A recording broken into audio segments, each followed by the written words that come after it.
Selamat datang di UPN Veteran Yogyakarta, kampus kejuangan dan kreativitas berbasis bela negara. UPN Veteran Yogyakarta siap menerapkan prosedur new normal di tengah pandemi COVID-19.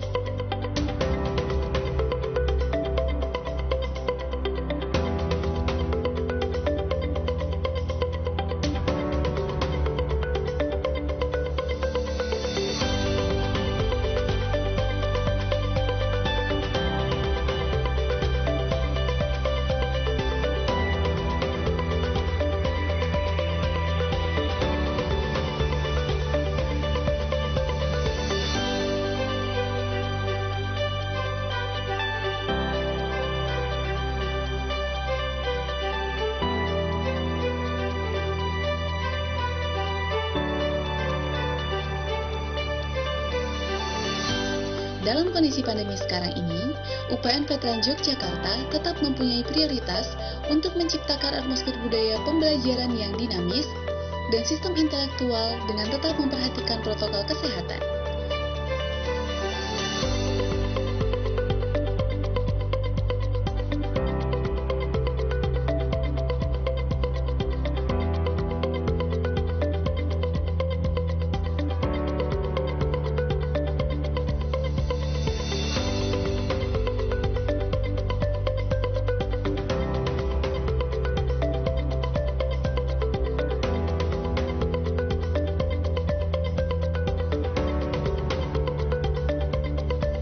UPN terus berusaha menciptakan kondisi yang diperlukan bagi keterlibatan para dosen, mahasiswa, dan masyarakat dalam peningkatan pengetahuan dan aktivitas ilmiah.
Sivitas Akademi UPN Veteran Yogyakarta didorong untuk terlibat aktif dalam proses belajar mengajar, penelitian, dan pengabdian untuk masyarakat dengan asas tanggung jawab sosial melalui berbagai penyesuaian, sehingga universitas tetap mampu mengambil bagian dalam pembangunan masyarakat dan berkontribusi pada masa depan yang berkelanjutan.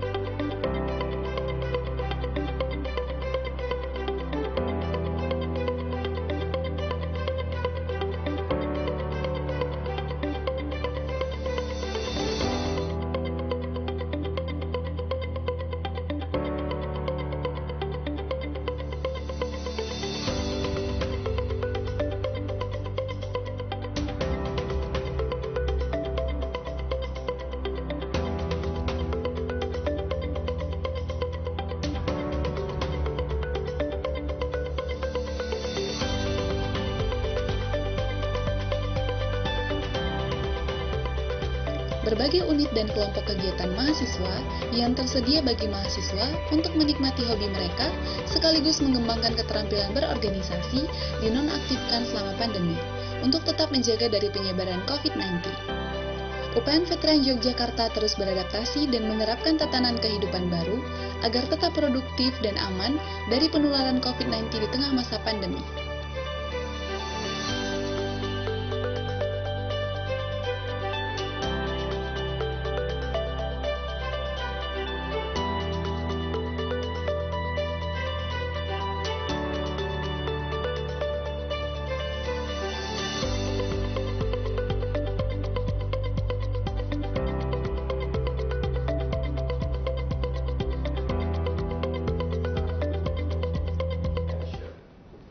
Ladies and gentlemen, we invite you to turn on your camera because in few minutes the opening ceremony will start soon.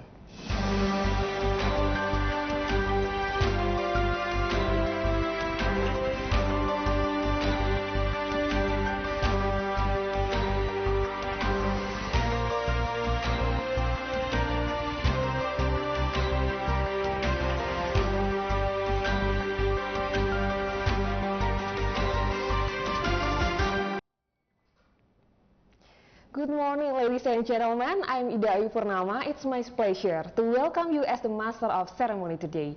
We would like to welcome all of you to the 5th International Conference on Earth Science, Mineral and Energy ICEMINE 2022 in Faculty of Mineral Technology, Universitas Pembangunan Nasional Veteran Yogyakarta, Indonesia. The theme of ICEMINE 2022 is Earth Resources Management as a Prime Mover to achieve Post-Pandemic Economic Recovery. This event sponsored by PT Studio Mineral Batubara, El Nusa Persero, Pusat Studi Mineral dan Energi PSME. I would like to appreciate to all participants who joined this international conference, and also I want to give the highest appreciation to our Honorable Rector UPN Veteran Yogyakarta, Profesor Dr. Muhammad Irhas Effendi, our Honorable Dean of the Faculty of Mineral and Technology UPN Veteran Yogyakarta, Dr. Sutarto, and the Chairman of ICEMINE 2022, Dr. Sofa Rijalul Haq. And our appreciation also give to the invited speakers, Dr. Insinyur Ridwan Jamaluddin, MSc from Ministry of Energy and Mineral Resources, Republik Indonesia, Profesor Dr. Sari Bahagiarti Kusumayuda from Universitas Pembangunan Nasional Veteran Yogyakarta, Indonesia, Profesor Sungsuli from Chungbuk National University, South Korea, Dr. Suji Tamamura from Horonobe Research Institute of the Subsurface and Environment, Japan, Samuel F. Rodriguez, PhD from Instituto Federal de Educação, Ciência e Tecnologia do Maranhão, Brazil, Constantania Kalastara, PhD from McGill University, Canada. Ladies and gentlemen, to start this event, we will listen the national anthem of Indonesia Raya and Mars Bela Negara.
Agenda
for today consists of opening speech, presentation from the keynote speakers, discussion, parallel session, announcement, and closing ceremony.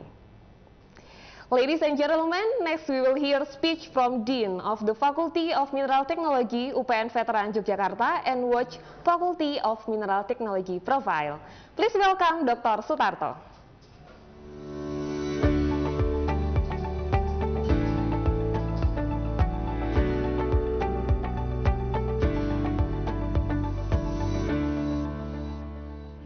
Bismillahirrahmanirrahim. Assalamualaikum warahmatullahi wabarakatuh. Good morning for everyone. Selamat pagi semuanya. Welcome to the 5th International Conference on Earth Science, Mineral and Energy 2022. The theme of the conference is Earth Resources Management as a prime mover to achieve post-pandemic economic recovery. This theme is a response to the new normal activities, particularly in the field of earth sciences, minerals, and energy. Like the 3rd and 4th ICEMINE, this conference also still being held virtually or online, considering the condition that COVID-19 pandemic is not yet fully ended. Also, many activities have been already carried out general normal approach. In this opportunity, I would like to thank first the Honorable Rector UPN Veteran Yogyakarta, Professor Muhammad Irhas Effendi, who always support the ICEMINE annual event. Terima kasih, Pak Rektor. The Honorable Dean Faculty of Earth Energy Technology, Trisakti University, Dr. Muhammad Burhanuddin Nur, for the commitment to always be a host at ICEMINE events. I also would like to thank the Honorable keynote speakers, Dr. Insinyur Ridwan Jamaluddin, MSc, the Director General of Mineral and Coal, Minister and Mineral Resources, Republic of Indonesia. Thank you very much, Pak Ridwan Jamaluddin. I also would like to thank the honorable invited speakers, Professor Dr. Sari Bahagiarti Kusumayuda, Professor Sun Su Lee, Dr. Suci Tamamura, Mr. Samuel Rodriguez, PhD, and Ms. Constantina Kalastara, PhD. The Faculty of Mineral Technology is one of the oldest and richest faculty, and also to be the UPN Veteran Yogyakarta Center of Excellence. We have geology, mining, petroleum, geophysics, metallurgy, geomatics, environment engineering, and disaster management study programs. We manage in earth science, mineral and energy technologies, and environmental. From exploration to extraction knowledge without neglecting environmental issues and mitigation as well. For this event, we invite speakers and presenters from many countries and many university research institutes, including from Indonesia, Korea, Japan, Canada, and Brazil. Thanks for all. Hopefully, this conference can be able to increase research collaboration, to share knowledge, particularly on resources management, to achieve post-pandemic economic recovery, as stated in the conference theme. Last but not least, I would like to thank the chair conference and all the theme committee. Hopefully, this conference is going around successfully. Thank you very much. Wassalamualaikum warahmatullahi wabarakatuh.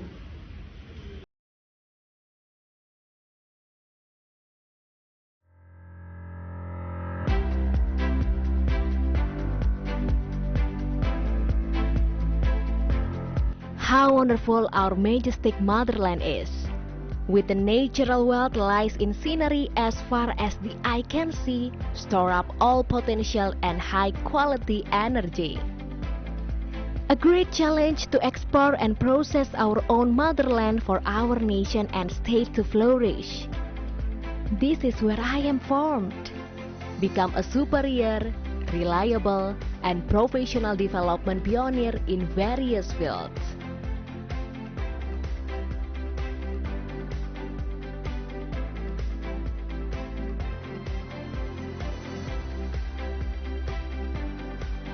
As a great duty in presenting new energy to continue moving on to grow.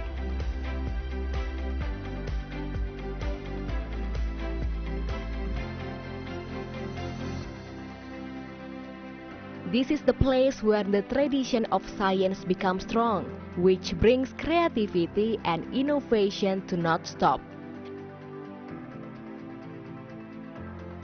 An institution of education and research of science, geotechnology, with national insights, with international quality. I am aware for the development of human resources as a key to Indonesia's economic future. Human resources that are advanced, professional, believe in God Almighty, responsible, disciplined, creative, have a struggle spirit, national insight, and caring for community welfare. I found what I was looking for here, in an environment that continues to beat the best heart of this country to achieve dreams and hopes.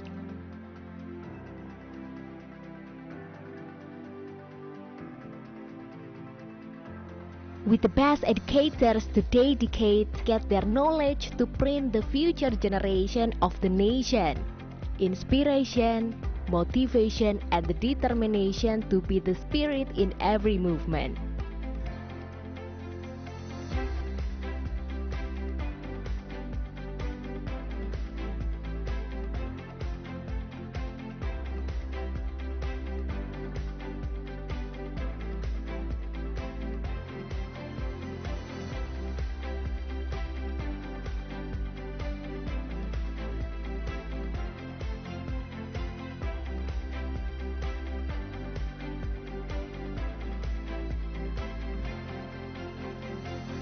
The spirit is not just to grow, but also to achieve. Achievement is my promise. Promises that I wish to make it happen in variety of superior works that gave us proud moment when looking high to our beloved alma maters.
When the challenge is ranging the area, where the dangers and risks are ready in front of us, I dedicate my whole soul for a professionalism for the future.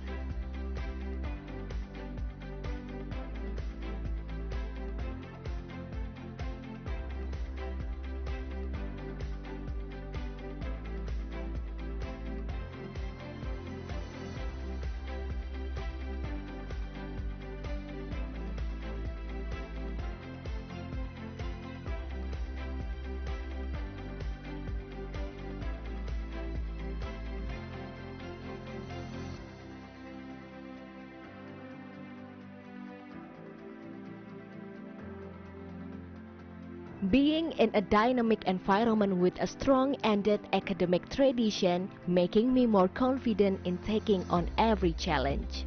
Empiric experience becoming my strength to face the real industrial world. Bismillahirrahmanirrahim. Assalamualaikum warahmatullahi wabarakatuh.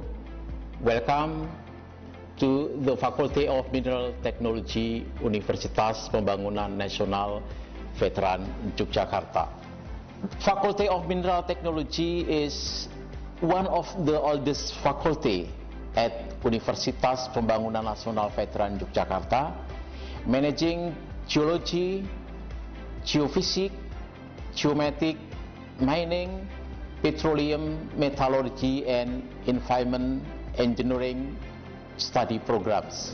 This faculty focus on the education of earth science, energy and mineral resources, both exploration and extraction, without neglecting natural conservation and environment aspects.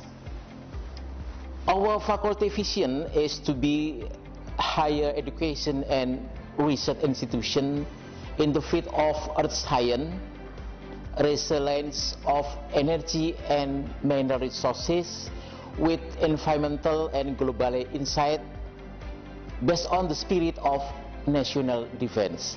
Thank you. Wassalamualaikum warahmatullahi wabarakatuh. This is where I am exactly where I am supposed to be. Home for the past generation from all over the country to contribute developing science and technology for the progress of the nation.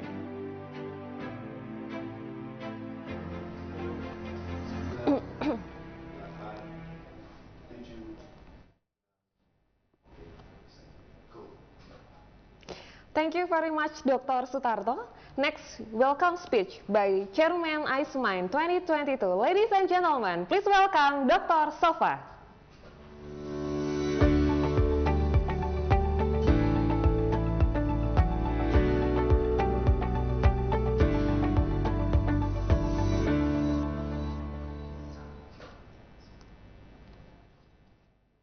Good morning.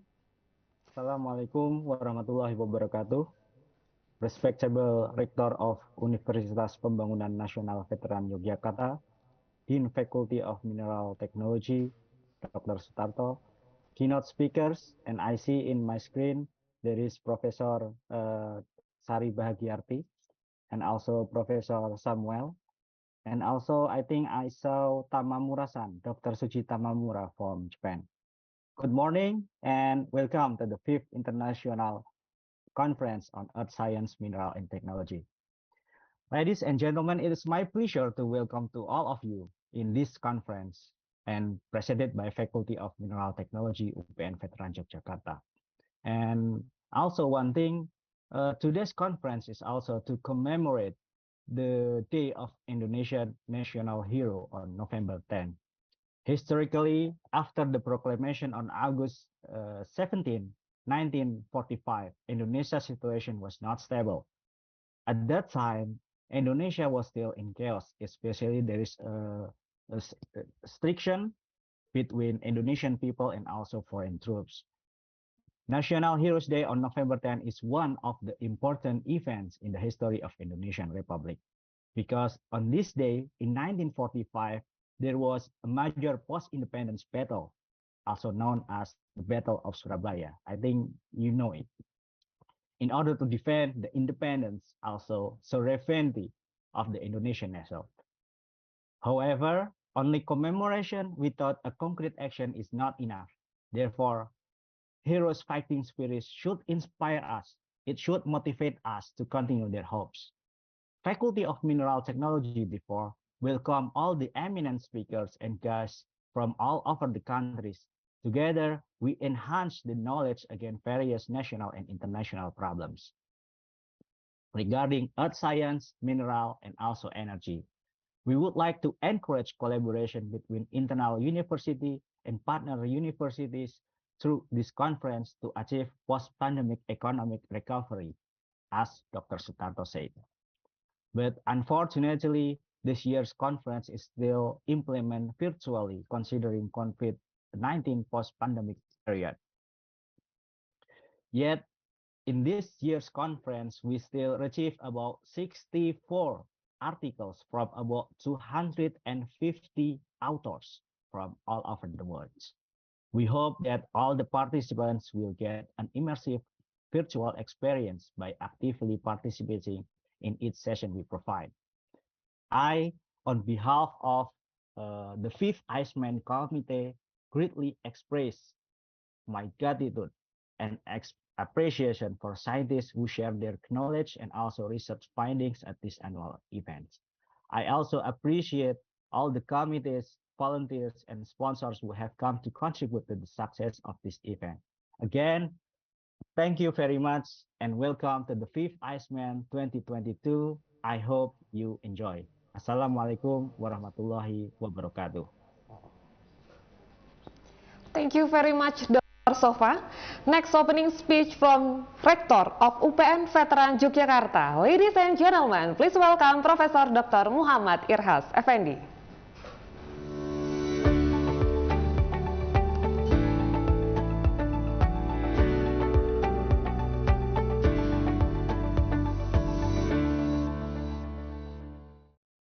Bismillahirrahmanirrahim. Assalamualaikum warahmatullahi wabarakatuh. Good morning to everyone. Welcome to the 5th International Conference on Earth Science, Mineral and Energy, ICEMINE 2022. On this special occasion, first of all, I would like to thank the committee and the participants who made this event happen. The theme for the 5th ICEMINE is Earth Resources Management as a prime mover to achieve post-pandemic economic recovery. Indonesia, as a maritime country, has great potential as a global economic trade through significant earth resource to support national development. To achieve its great potential, a good management of the Earth's resources is required to sustain the challenges of post-pandemic global economic recession. I hope that this conference may bring us to a comprehensive perspective of Earth's resources management for ultimately achieving the post-pandemic economic recovery. In this area, the collaboration of multiple disciplines is required to achieve a greater objective and beyond the boundary of nation. I personally believe this conference would make a special combination of knowledge from geology, petroleum, mining, environmental, and even metallurgy. All together sharing and collaborating to discuss the issue and together make a solution for each surface problem. Dear all participants, the 5th ICEMINE conference is being held virtually regarding to current restriction and condition of pandemics. Though some measures unfortunately must be done. Nevertheless, this event is a great chance to share our research, ideas, and hopefully may expand our networking as well. Additionally, many scientists and the invited speakers around the world gather together in this event. Those honorable keynotes and invited speakers are number 1, Dr. Insinyur Ridwan Jamaluddin MSc, Director General of Mineral and Coal, Ministry of Energy and Mineral Resources. Number 2, Profesor Dr. Sari Bhagyarti Kusumayuda, Profesor at Universitas Pembangunan Nasional Veteran Yogyakarta. Number 3, Profesor Sung Soo Lee, Professor at Chungbuk National University, South of Korea. Dr. Suji Tamamura, Senior Researcher at Honorobe Research Institute of the Subsurface and Environment. Number 5, Samuel F. Rodriguez, PhD, Professor at Instituto Federal de Educação, Ciencia e Tecnologia do Maranhão. Number 6, Constantina Calastra, PhD, Researcher at McGill University, Canada. It is remarkable achievement for us to make this happen. Thus, hopefully, this conference will not only be a place for presenting our research, but also be able to increase our collaboration and enhance our knowledge and motivate us to work smarter and more effectively. That's all that I can say. And once again, thank you to all committee, speaker, and participants. I hereby declare that the 5th ICEMINE 2022 event is open. Wassalamualaikum warahmatullahi wabarakatuh. Thank you very much, Professor Dr. Muhammad Irhas Effendi, for your very delightful welcoming speech. Before we go to the main session, we will show you the conference rules. Please to the all participants to comply all the rules.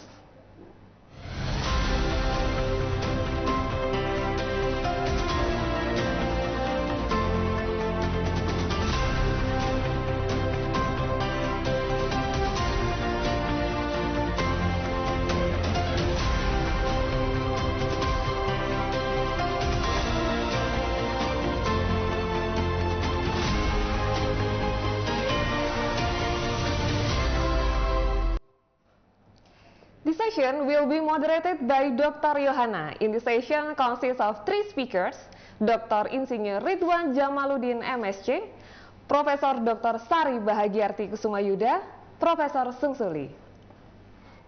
And this is Dr. Yohana.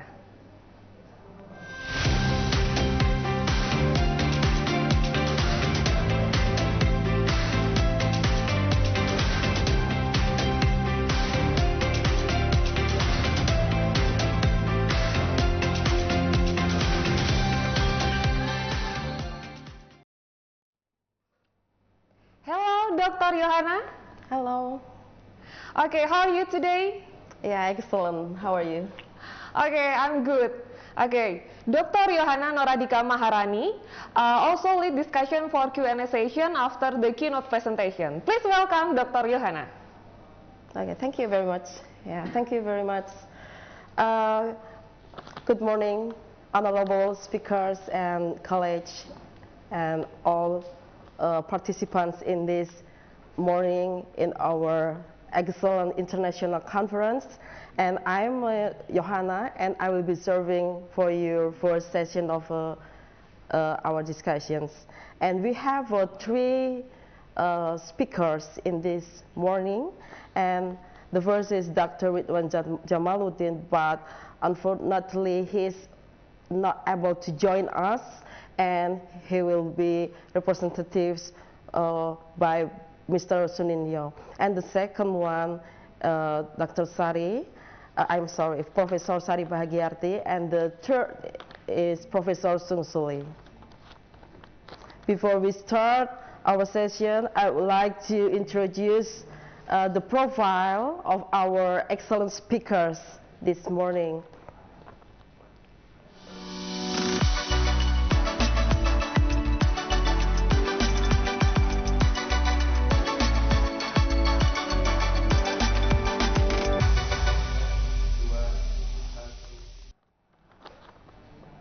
Yeah, good morning, Mr. Suninyo. Good morning. Good morning, Mr. Suninyo. Good Did morning. you hear our voice? We Hello, cannot can hear you your me? voice. Thank you very much. Yes. Okay, thank you very much.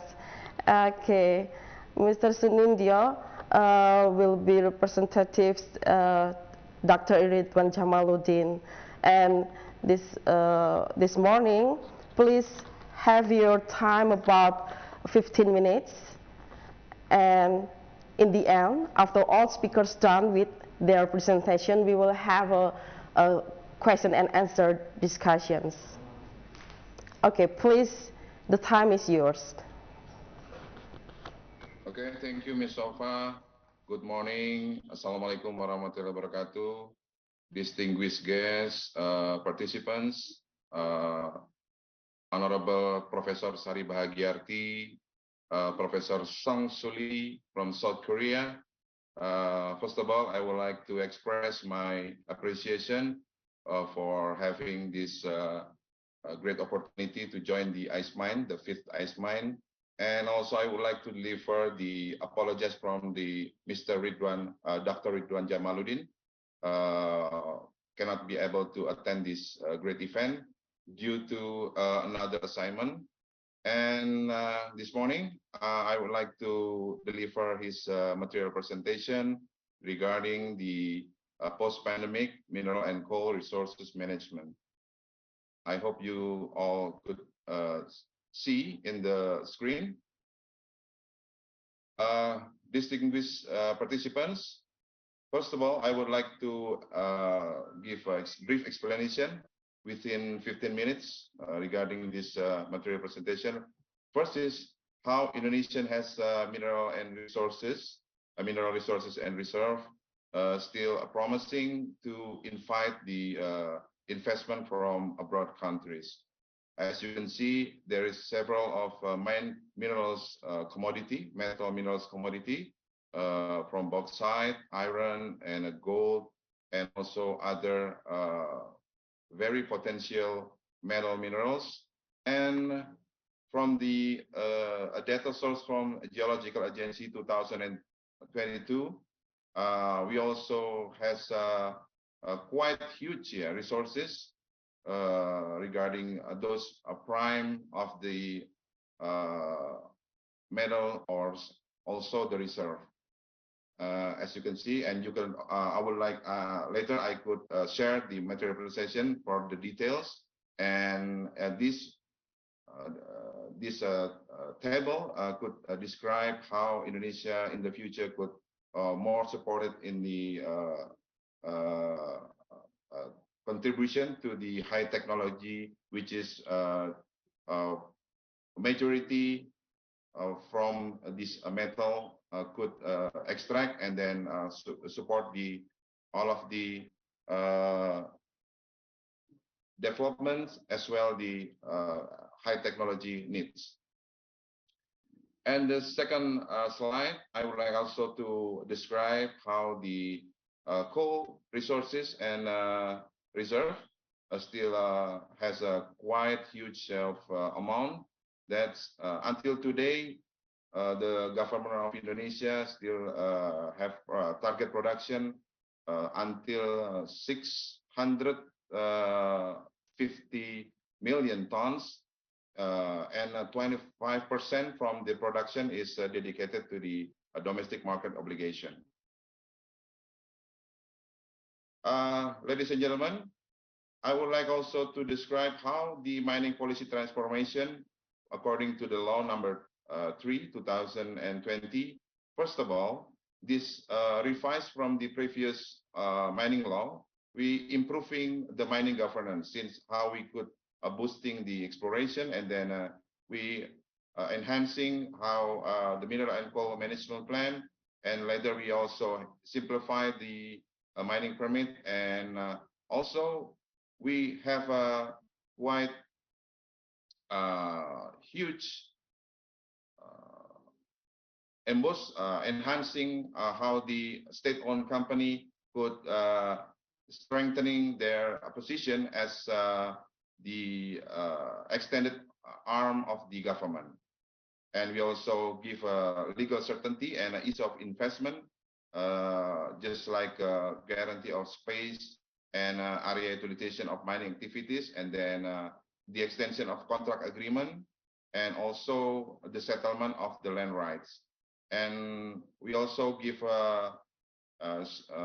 strengthening to the environment as well, and mandatory reclamation post-mining up to 100% success rate. And also we give a provision on the balance between the fulfillment of land and that has been cleared, and the ratio to the reclaimed land after the mining activities. Next one is the domestic added value. The first of all of minerals, we also enhancing how that from ores to the added value program. We have plenty of projects which already been conducted since the year 2014, and we hope by next year, 20 and 2030, all of these projects could be done and give a significant roles to the national contribution for development. This one is describe the project, the added value project. Since 2013, we have a copper project, and hopefully we have already commencing in 2024. And we have a plenty nickel project as well, bauxite, iron, and nickel as well. And the next one is how the challenge and effort made to enhance smelter construction. Today we still have facing the problem just like permitting from the building rights title and permit to build until the forest area utilization. And until now, we still have a discussion with the related authorities, just like other ministries, to overcome this problem. And the other challenges, just like funding project, since we know that today is construction or smelter project is depending on the how of the funding project and also the feasibility study itself. And also the energy supply, we still have obstacles, just like the electricity price and also the installation fee, including the remote position of the smelters, which has not been the infrastructure of electricity yet, and it's also become a burden of the investment project for the smelters. But now we already managed the problem, and we made some quick win program. Market sounding, we already conducted in phase 1, phase 2, and until phase 3. And the phase 3 market sounding to the United States and the Europe Union and the other Asia's country. And the phase number 3 is how the joining business forum from international or promote the more projects for the added value of the metal minerals. And we also encourage the prioritizing coal as energy resources, just how to enhancing the coal exploration and then optimizing coal utilization and enhancing the technology capacity or coal mining and utilization, conservation and good mining practice by taking into account the environment. And the other thing is how to determine the coal benchmark price, and in particular for domestic and coal utilization. And also today we also encourage some project in a coal added value, just like to support the renewable energy. And this how we describe the coal downstreaming. We still since from the source of geological agency in 2020, we still have plenty of resources and reserve. And we also give a projection until the phase of net zero emission 2060. And this is the roadmap of coal development and utilization. We hope by 2045, the coal-based industry as a solution for energy security and a national industry optimizing implementation of CCT and downstreaming, including the coal-fired power plant.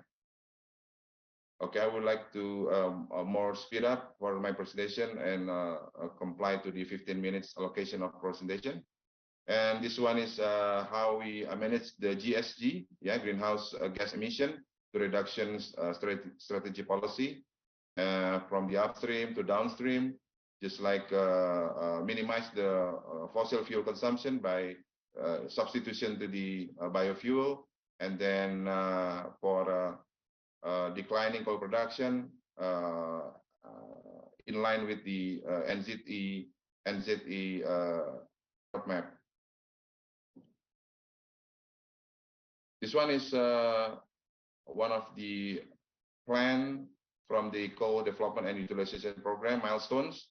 As you can see here, there is 10 measures that we want to exposure and follow-ups until 2045. And some of these company already engaged with us to make it happen. Later, I want to talk about the National Economic Transformation Program in mineral and coal. There are some measures as well to develop and engagements in mineral and mining business. This one is from SMEs perspective, that since the mining commencing their production, and then they have obligation to how empowering the local economy, and then also make some of the sustainable project, especially after the mine has been closed down, and then we hope the local people could more independent in their economic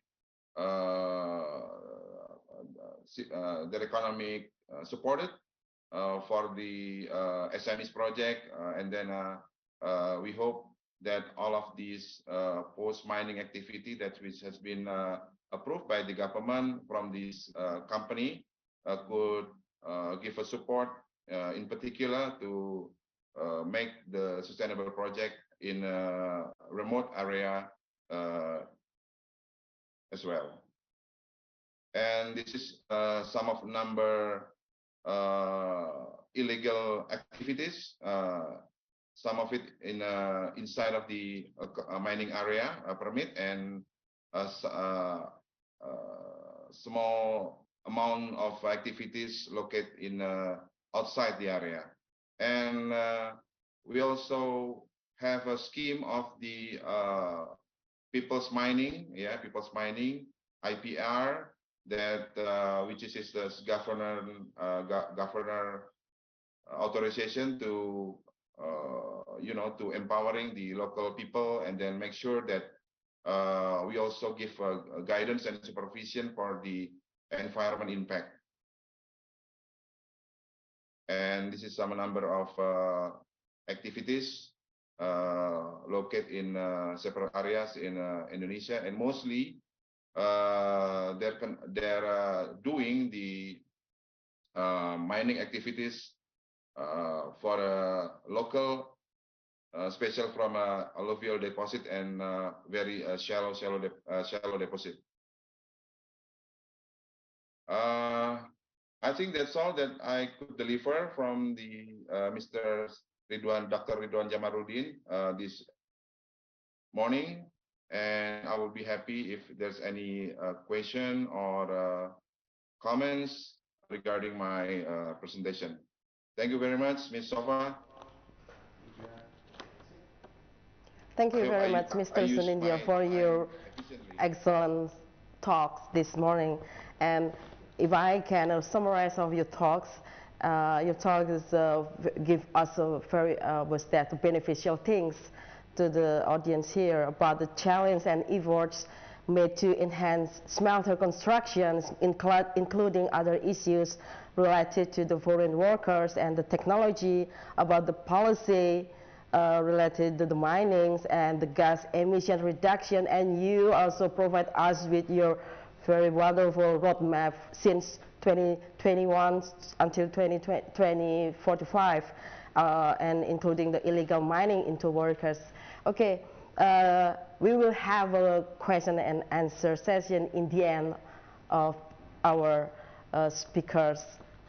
We will heading to the second speakers this morning, and please welcome Professor Sari Bahagiarti, and we will see her profiles before we start the presentation.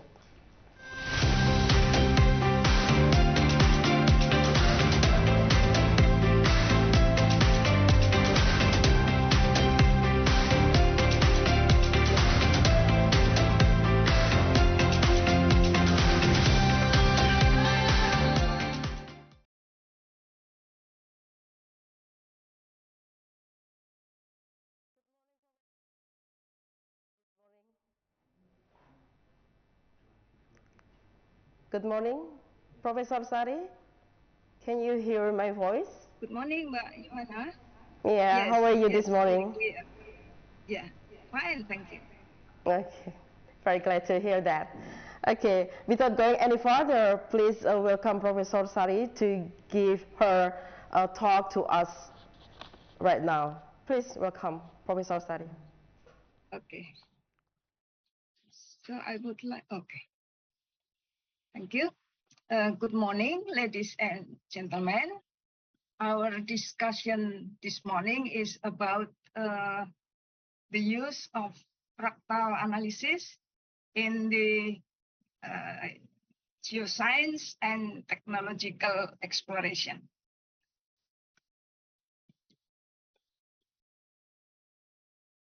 Okay. Should I share my presentation from me or from the committee? Hello? From Prof. Sari, from Oh, Prof. Sari. okay, thank you. Sorry.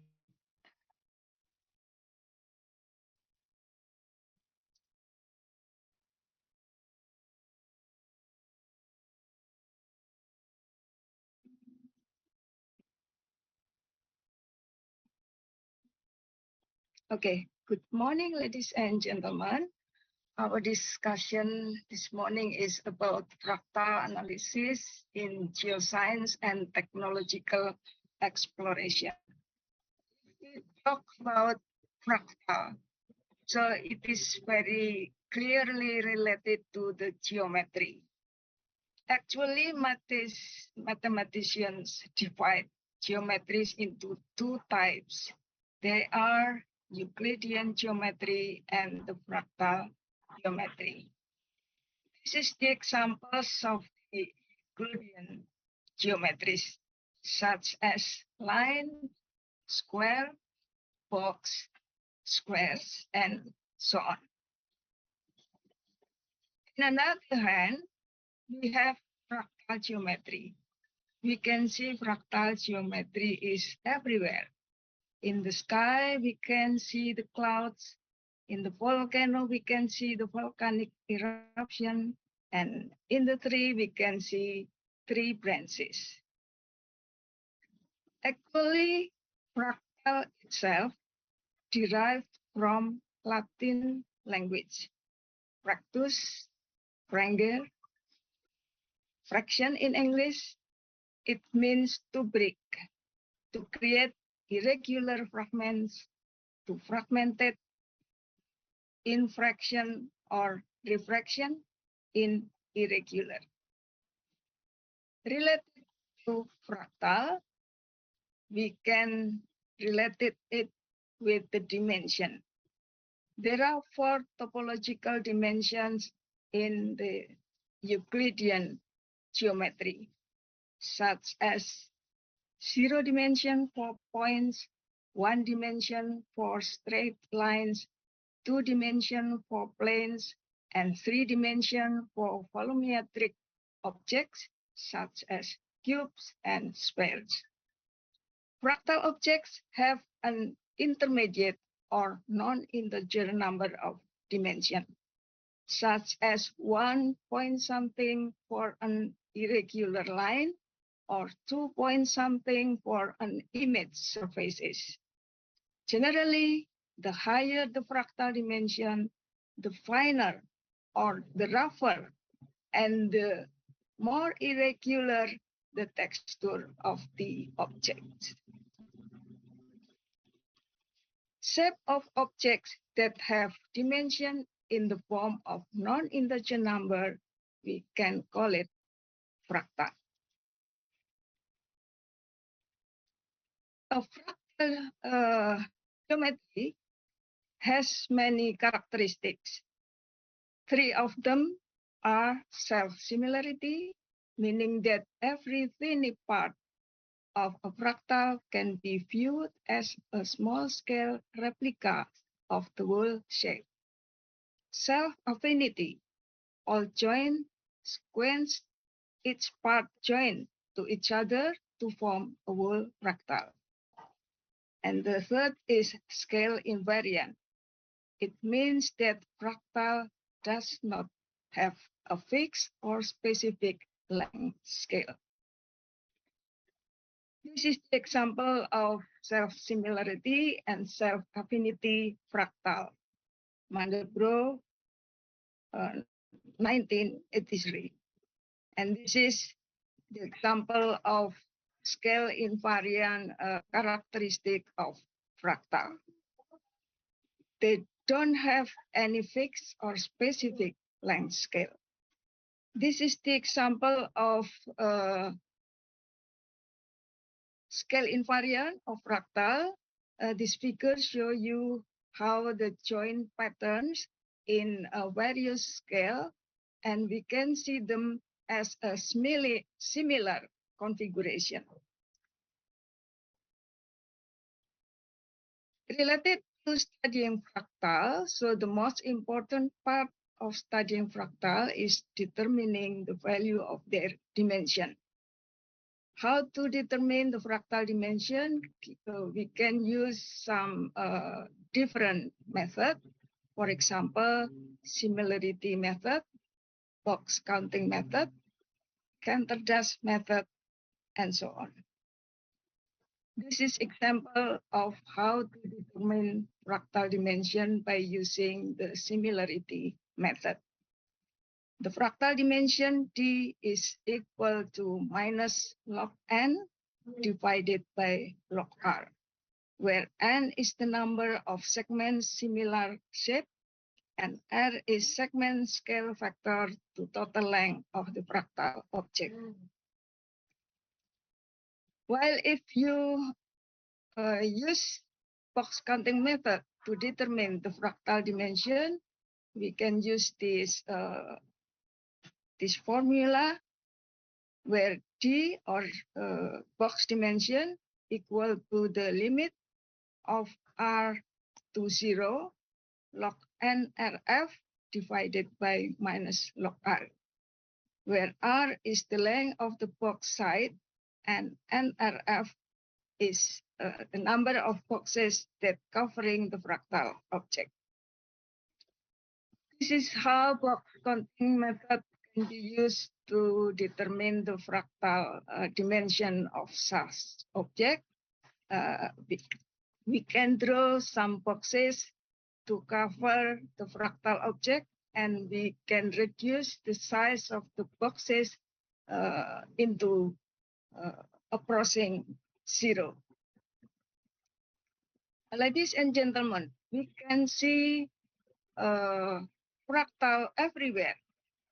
In the earth sciences or in geoscience, geotechnical engineering field of study, fractal is also we can find everywhere.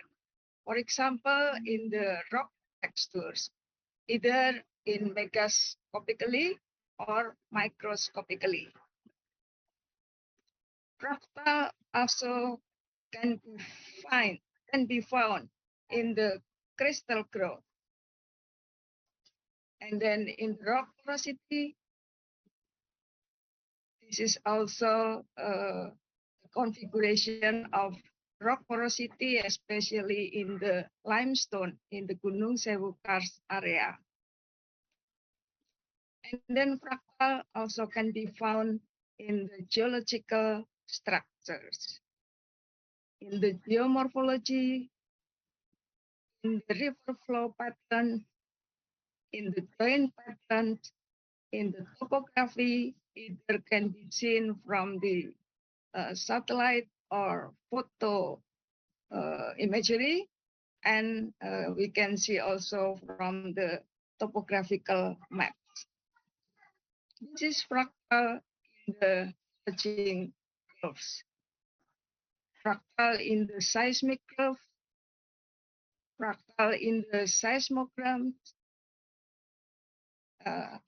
Discussing about fractal, some researchers has done and using fractal geometry analysis in the field of geoscience and technological exploration. For example, the fractal analysis of the Oyo River cave system and topography of the Gunung Sewu Karst area, Central Java, Indonesia. And then the application of fractal geometry to mineral exploration by Blenkinsop, 2004, detecting spring in the coastal area of the Gunung Sewu Karst terrain, Yogyakarta Special Province, Indonesia, using fractal geometry analysis. And then fractal analysis on the correlation of coastline geometry and tsunami impact in Maumere, Flores, Indonesia. Fractal and chaos in exploration geophysics. And then model serapan gas metana berdasarkan fraktal porositas batu bara formasi Warukin dan formasi Tanjung, Kalimantan Selatan, Sugeng 2020. Application of the fractal method to the characterization of organic heterogeneities in cells and exploration evaluation of cell oil, and then mathematical model of fractal conduits flow mechanics in the Gunung Sewu Karst area, Yogyakarta Special Region. Ladies and gentlemen, I will show you some configuration of fractal geometry in the Gunung Sewu Karst area. We can see fractal in the geomorphology, in the speleothem of the caves, and this is the cross-sectional morphology of the karst hills of the Gunung Sewu area. They show various fractal dimension values. And this is some fractal configuration and fractal objects can be found in the Gunung Sewu area. For example, in the topographic cross-section, in the surface gully pattern, in the contour pattern of the topographical map, and then in the pore either macroscopically and in microscopically, in the surface of reef limestone, cross-section of cavern, and so on. This is the example of flow patterns in the Gunung Sewu Karst area. And what we can do using the fractal analysis, for example, is to map the distribution of lithofacies of the limestone. This is the map showing the distribution of different fractal dimensions. The fractal dimension itself is derived from the erosional, surface erosional in the can be derived from the surface erosional, and we can get the surface erosional either from satellite imagery or from topographical map. From this method, and we can distribute, we can delineate the distribution of the facies of the limestone that composing the Gunung Sewu area. As you can see from this map, this is the distribution of lithofacies of the limestone in the Gunung Sewu area. You can see the distribution of poundstone, packstone, kalis, whackstone, mar, and so on, delineated by using the difference of the value of the fractal dimension of the superficial erosion. And this is the example of how we can find some coastal spring by determining the fractal dimension of the curves of the coastal line that can be found in the Gunung Sewu karst area. And this is the result of the analysis. In this case, we can see that the higher the fractal dimension of the coastal line, the correlation with the existence of the coastal spring is higher than the lower the fractal dimension of the coastline curve. Okay, and this is the fractal of the Oyo River, and this is the correlation in the structures and the porosity, and then underground river and surface gully. We can also use the fractal geometry analysis to predict the possibility of tsunami impact in the Maumere and surrounding area of Flores. The higher value of dimension, the higher the risk of tsunami impact. And this is the result of Sugeng research about the correlation of the fractal dimension of pores or porosity and the methane gas absorption in the coal of Barukin and Tanjung formations. The higher the value of fractal dimension, showing the higher of the absorption of gas methane in the coal. And this is some example of using fractal analysis by other researchers. For example, by Benkinsop, 2004, he correlated between the irregularity of the fault scarp and the existence of mineralization. The higher the fractal dimension of the fault scarp, and the higher of the possibility of the mineralization. And this is also another example of using fractal analysis, doing by Youthful et al. They correlate between the seismogram with the existence of reservoir rock irregularity. And the other example is being by Liu et al. 2019. They use the correlation of fractal dimension of the distribution of total organic carbon, and this method is used to make some map that based on this map we can find some favorable area to be explored in relation to the oil shale. We can see from this map that the blue line showing the favorable exploration areas. Ladies and gentlemen, from this discussion, we can show that how powerful fractal analysis in exploration.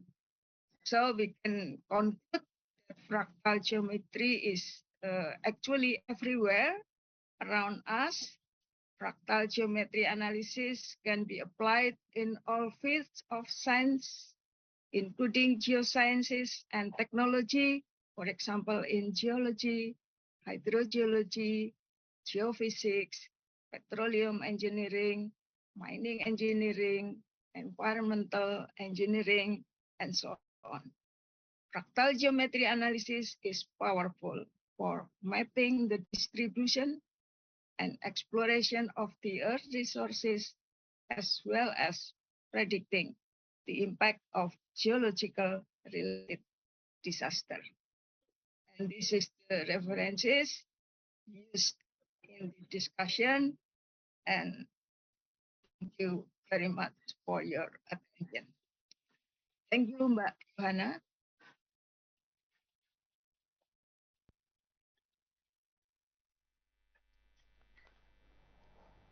Hello. Yeah, thank you very much, Professor Sari. As your talks this morning, it gives us was that very interesting and informative about the fractal analysis. And since and I can summarize about your talk this morning with her fractal analysis has a was there a great benefit in many aspects. For example, in mapping distribution and exploration, including to the disasters. And thank you very much. And we will go to the third speakers. Thank you very much again. Please welcome Professor Sung Soo Lee from Chungbuk National University. Please welcome.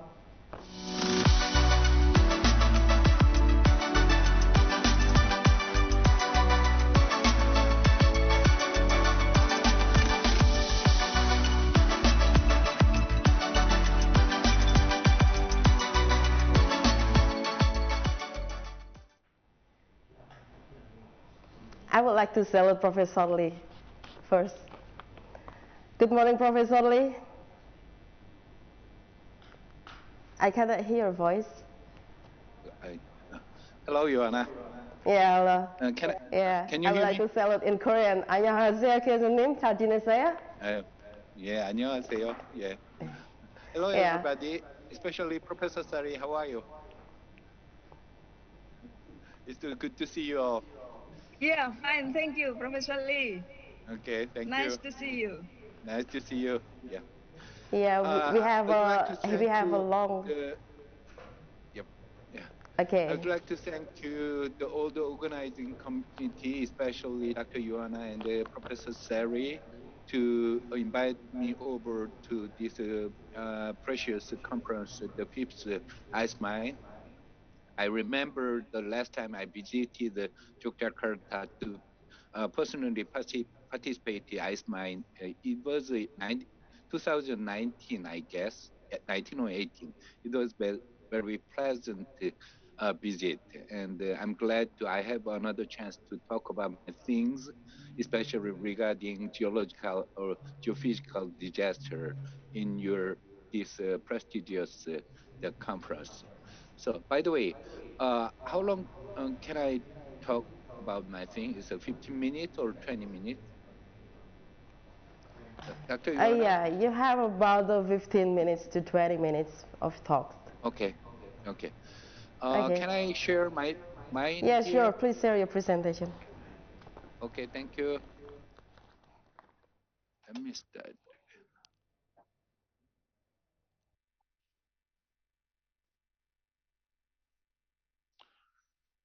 Okay. Okay. Can you see the screen? Dr. Joanna, can you see the full screen? Can see your screens very clear. Okay, thank you. Okay, today I'm gonna talk about some of the three-dimensional simulation of a debris flow for Earth dam collapse and the levee bridge. Both of them are very severe problem in terms of the natural disaster related to human effort to mitigate the damage, because all this kind of structure, especially earth dam and levee bridge, are very popular in many countries, especially in Korea.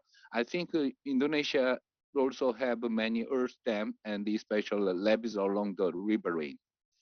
Uh, I, as I introduced and introduced by Professor Yuana, I'm in Chungbu National University. I'm in originally belonging to the Department of Civil Engineering, but currently in charge of the Department of Disaster Prevention Engineering. First of all, I'd like to show some of a brief video cut which happened in year 2019 in Brazil, all the way far Brazil. You can see the collapse of Earth Dam. It was a relatively large dam. It was about 2 million tons in the water, but you can see the collapse of the dam resulted in humongous and fierce the debris flow. Actually, it swept a small town downstream. About the 2,000 residents were there, but fortunately, the early warning system warned the resident, and only couple of the residents were lost during this collapse. But anyway, the town was completely lost, swept away from this the dam.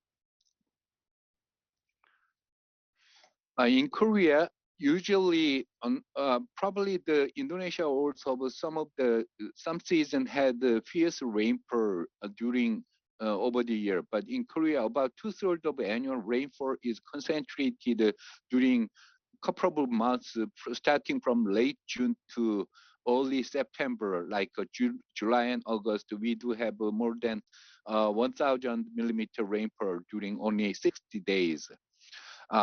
Since the year 1961, we have about 20 cases of reservoir breach or collapse in Korea. And especially in Korea, we were originally agricultural country, so we do have about 17,000 reservoirs scattered all over Korea. And on the average, we do have 3 or 4 failures the yearly dam collapse. But in year 2020, that was a typo.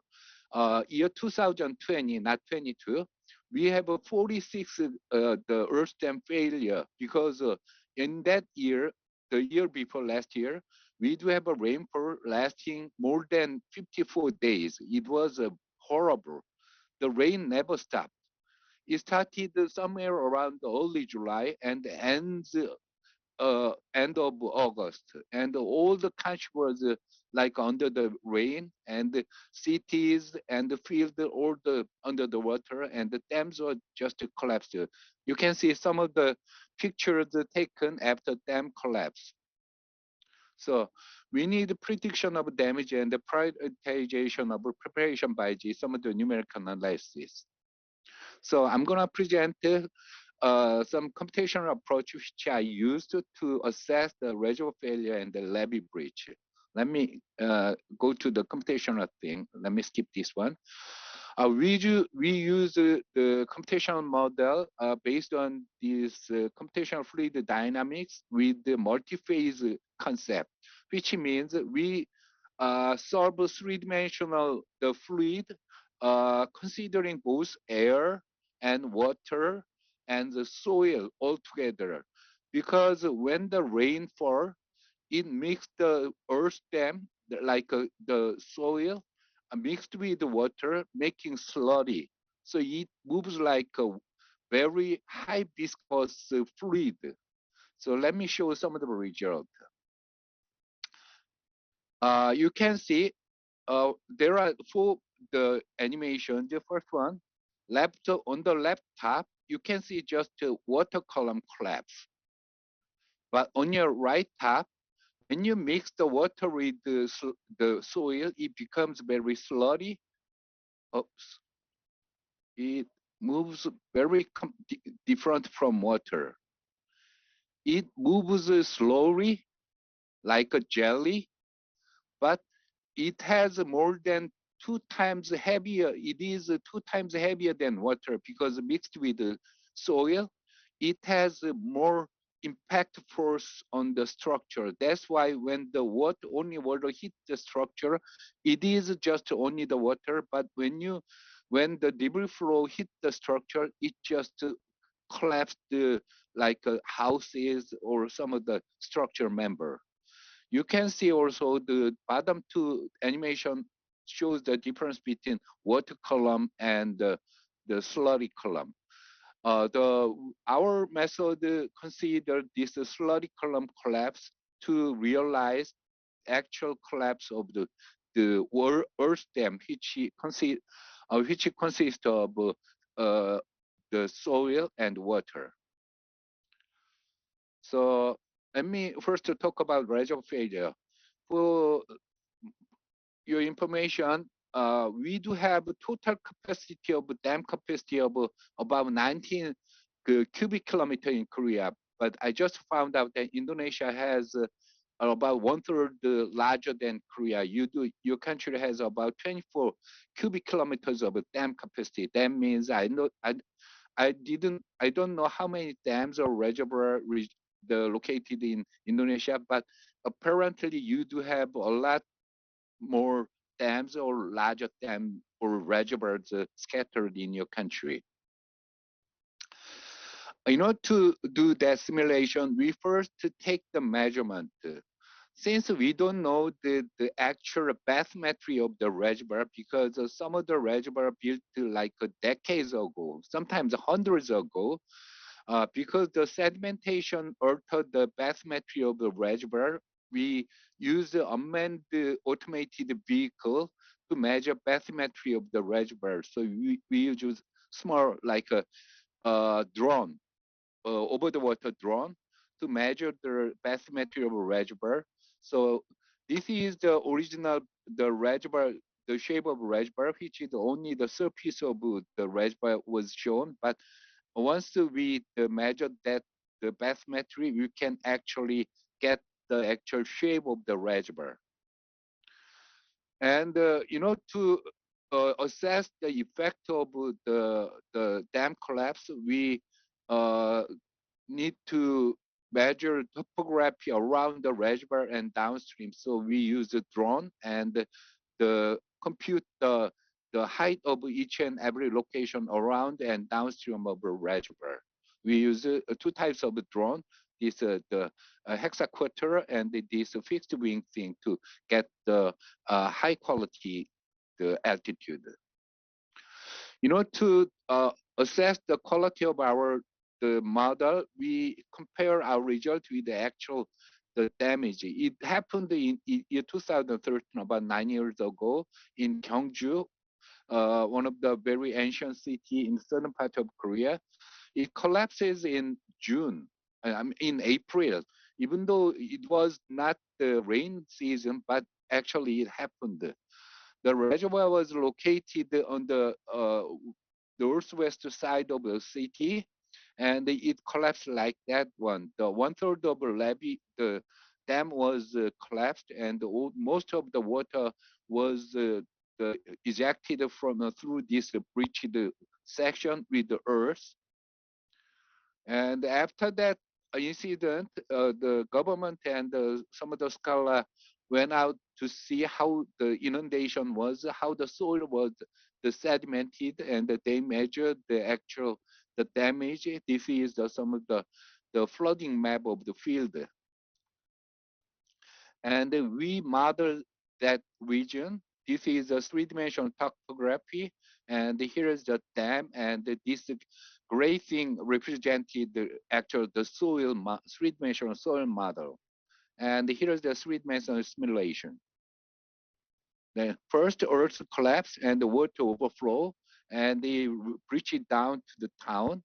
It only took like 15 minutes to reach the whole town. And there's some of the apartment, and there's the low-rise building, and the sports complex are completely inundated. And he actually reached that the highway in just 30 minutes. And then we compare our result with that, actual inundated the field result, and they found out that if only the assessed and evaluate the region which was actually inundated, and we can use this one as a prediction of forecasting to evaluate the risk of reservoir failure. If that the reservoir is small, this second case, this reservoir is relatively small, which means it is only like 20,000 ton, very small one. The surface area is just about 20,000 square meter or something like that, very small one. Anyway, but once it reaches the downslope just a couple of minutes, so they don't have time to evacuate it. You can see the time slot, and once the dam collapsed, and it reaches all the way down in just less than 10 minutes. So you can see the distance between the dam to this highway is just a half kilometer, and in between there are about 200 residents with more than 100 the buildings, and in less than 1 minute it already reaches most of the buildings, and less than 5 minutes most of the main buildings were flooded, and the more importantly and severely, it is not just water. It is mixed with the soil damage, the structural damage can be happen. So we use this result not only just the evacuation route, but also this kind of information. We provide this information to the local government to post to some of the early warning system where the rain gauge should be, where the water gauge should be, and where the warning sign or the warning system should be installed to set the people and let the people know whether or this reservoir is in danger. Another example is the larger dam. You well know that one of the huge electronic company, the Samsung. This is a Samsung, the semiconductor the fab in southern part of Korea. The Samsung fab is located just the southern part of a very humongous reservoir. This is very large reservoir. On the northern top is Seoul, and this is one of the highest, very large highway from Seoul to south. We simulated the if scenario of collapse of this larger reservoir, and found out that once this reservoir collapses, the most of the southern part of the reservoir inundated over the submerged with this debris. And fortunately, the Samsung fab is protected by some of the topographical features with the small mount. It protected the inundated water. But the important thing is that this Samsung fab collaborate with more than 500 small companies like this marked area. That means if that the small collaborative the industry are damaged, they have some serious problem with the logistics. So we provide this result to the Samsung company, and they are they work with some of the disaster mitigation plan with the collaborative network with this result, just in case for the collapse of this shingle reservoir. This is the purpose of this three-dimensional simulation to get the feel of what if scenario for the region, and another one is the mitigation plan. The second example is the simulation of a river line, the bridge, levee bridge. This is the another part of Korea, the most southern part of, probably you've been to Korea, you have heard of another big city in Korea called Busan. It is the second largest city in Korea, and there is a big development project has been going on since the year 2020. And here is the part of developing the uh, region in nearby the southern sea of Korea. Since this is a newly developed one, it is relatively low in altitude, and the government and the developing the committee are afraid of, in case of inundation from this huge river. So they plan to set the levee around this region to protect any kind of inundation from this the river. But even though they built a levee, there is always a chance to some of the overflow of the river over the levee, or for the worst, there can be a chance to breach of the levee. So they need to understand how or how bad or where is the weakest point of levee breach. So we did some simulation work to predict or forecast the extent of inundation in case of the levee breach around this newly developed area. This is some of the modeling process. You can clearly see this aerial image, and this is geographical information for riverline information, and this is some of the river section, the digital data, which represent the bathymetry of river line for some of these river sections.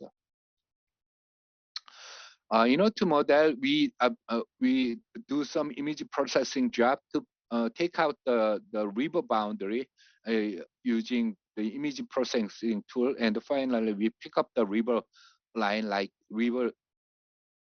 the boundary like this one, and finally digitize it and make the numerical model, digital model for the river boundary to to separate the land region and the water region. And after that, we model this three-dimensional river section data and build this three-dimensional geometry over the water and under the water. You can see the bathymetry of the river and found out that some of the deep section of the river, because the river turn the right here, we have the very low pressure region here, make the river deeper compared to other region. And we modeled the fictitious hypothetical levee here and make it the hypothetical breach like this one. And this is a region where the new city will be built. And we do have, we made the three hypothetical breach point here the upstream and in the middle and downstream, and we change it different to the breach lengths about 50 meter and 110 meter, and do simulation. And the interesting enough, we found out that the inundation extent are far larger when the breach extent are smaller. And we found out that when the breach extent are larger, like not 50 meter, when the breach length is like over 100 meter, found out that the earth component, the soil, flowing out first and make a small, like a small mound, and make the water detour, not directly affect the region. But when the breach length is smaller, the water just overflow that breach the soil and extend to the region. And it happens when the breach point moves to the middle section of levee. And when you change the breach section to downstream, it also occurred like this one. But not that means that when the dam breaches, we need to make it larger. But we found out that once the breach is small, it can be a lot of water can fast the flowing out in the high speed injected into the town. And we collected this result to the this developing committee, and they are building the pumping facility based on this the comparative study to pumping out the inundate or overflow when in case of this kind of disaster happens. And the final figure is the three-dimensional view of this kind of the simulation. So you can see clearly how the inundate or breached water dam affect the region in three-dimensional view. Even though this kind of a numerical approach gives some the result with the Excuse me error, briefly, you have 5 yeah, minutes to go. okay, I'm almost Yeah. done. And Okay. even though the result can have some numerical error, but at least it can give us some relative importance or relative risk to assess the prioritization of mitigation measure. And we are planning to use this kind of further for the different kind of scenario and different kind of disasters. And thank you again, and I would like to thank you again to the organizing committee to give us this opportunity to present my research, and I'm glad to see you all. And 감사합니다, terima and thank you. Hey, thank you very much, 감사합니다, 교수님. 네. 네. Yeah, thank you for your very informative talks about the bridge dam and the 3D flow analysis methods considering the multi-phase flows and nonlinear viscosity, and which is these simulations results in predicting more accurate flooding range than existing methods. All right, so we are come to the question and answer sessions. For the audience which would like to have questions, please raise hands, and I will give you time to give your questions.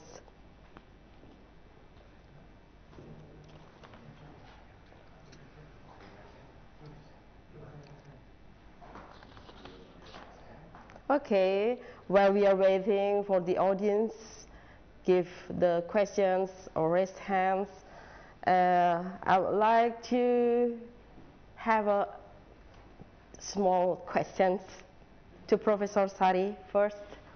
Yeah, about your fractal analysis talks this morning, and I noticed that you are presenting about the Gunung Sewu karst area, and you also present how to do the detailed measurement regarding the fractal analysis. Gunung Sewu karst area, as I understand, the karst landscape very important for the climate because of their carbon dioxide binding capacity. And in your experience, what is the most challenging to do the fractal analysis in the Gunung Sewu karst area, and how to deal with that?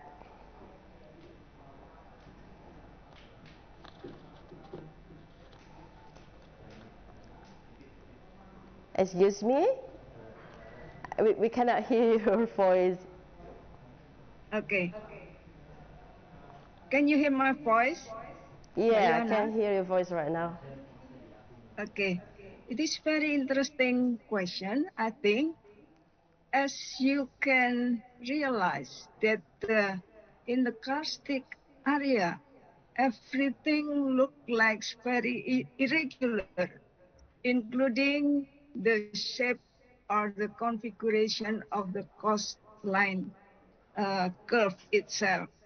So by using fractal analysis, we can determine the fractal dimension of the coastline, and then we can correlate this with the process of controlling the origin of the coastline itself. If we will correlate this with the, you say, climate? Yes, climate change. Yeah, climate, Mbak climate Yana, change. climate change. I think uh, it is not related to coastal line shape, but for example, or maybe it will correlate very clearly with uh, the what you say, the up and down of the sea level, maybe, and you can record the up and down graph of the sea level change, and then we can correlate it with the climate change. I think it is not a relation with the coastal line shape itself, but more correlation uh, with the graphic that's showing the rise and the down.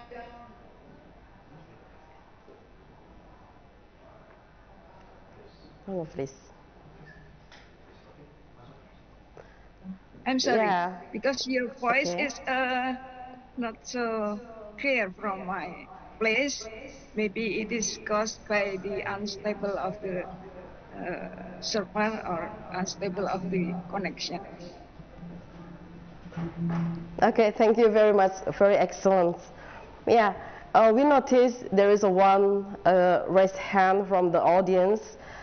Please give to Dr. Teddy. And please address which speaker you are questions to. Okay, thank you, Dr. Johanna, for your time. Good morning, everybody. I will ask to Mrs. Professor Sari Bagiarti. My question is about your research about the fractal. How the uh, reliable or the how to the reliable is the fractal analysis method for the mapping groundwater in the fracture media in relatively narrow grid location, such as in mining. It's reliable, Mr. Professor Sari.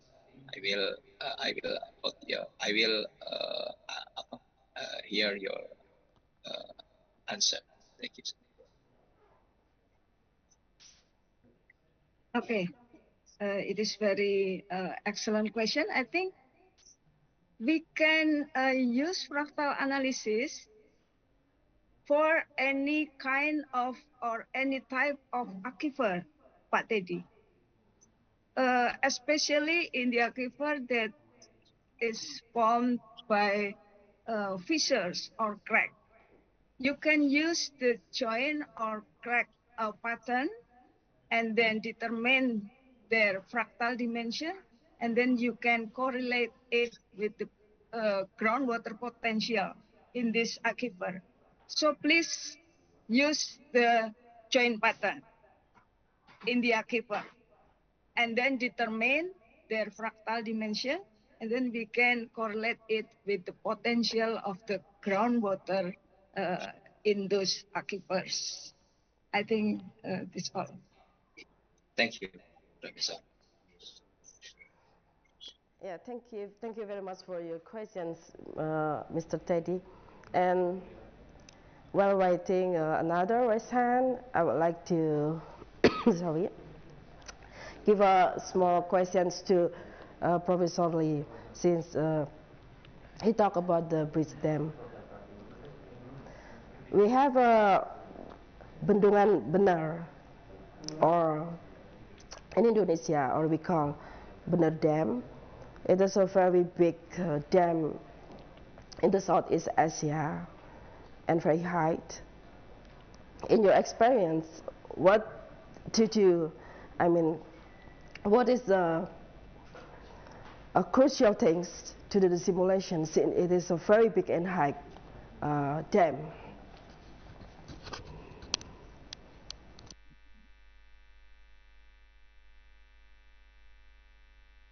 Excuse me. You wanna? Can you say again?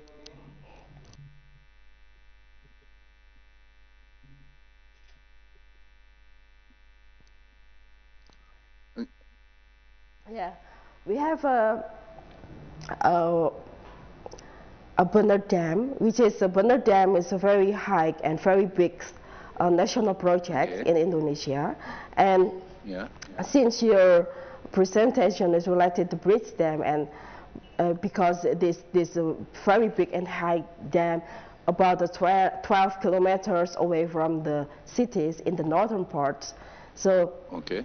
what are the crucial factors to do to do the simulations in this case? Mhm. Okay.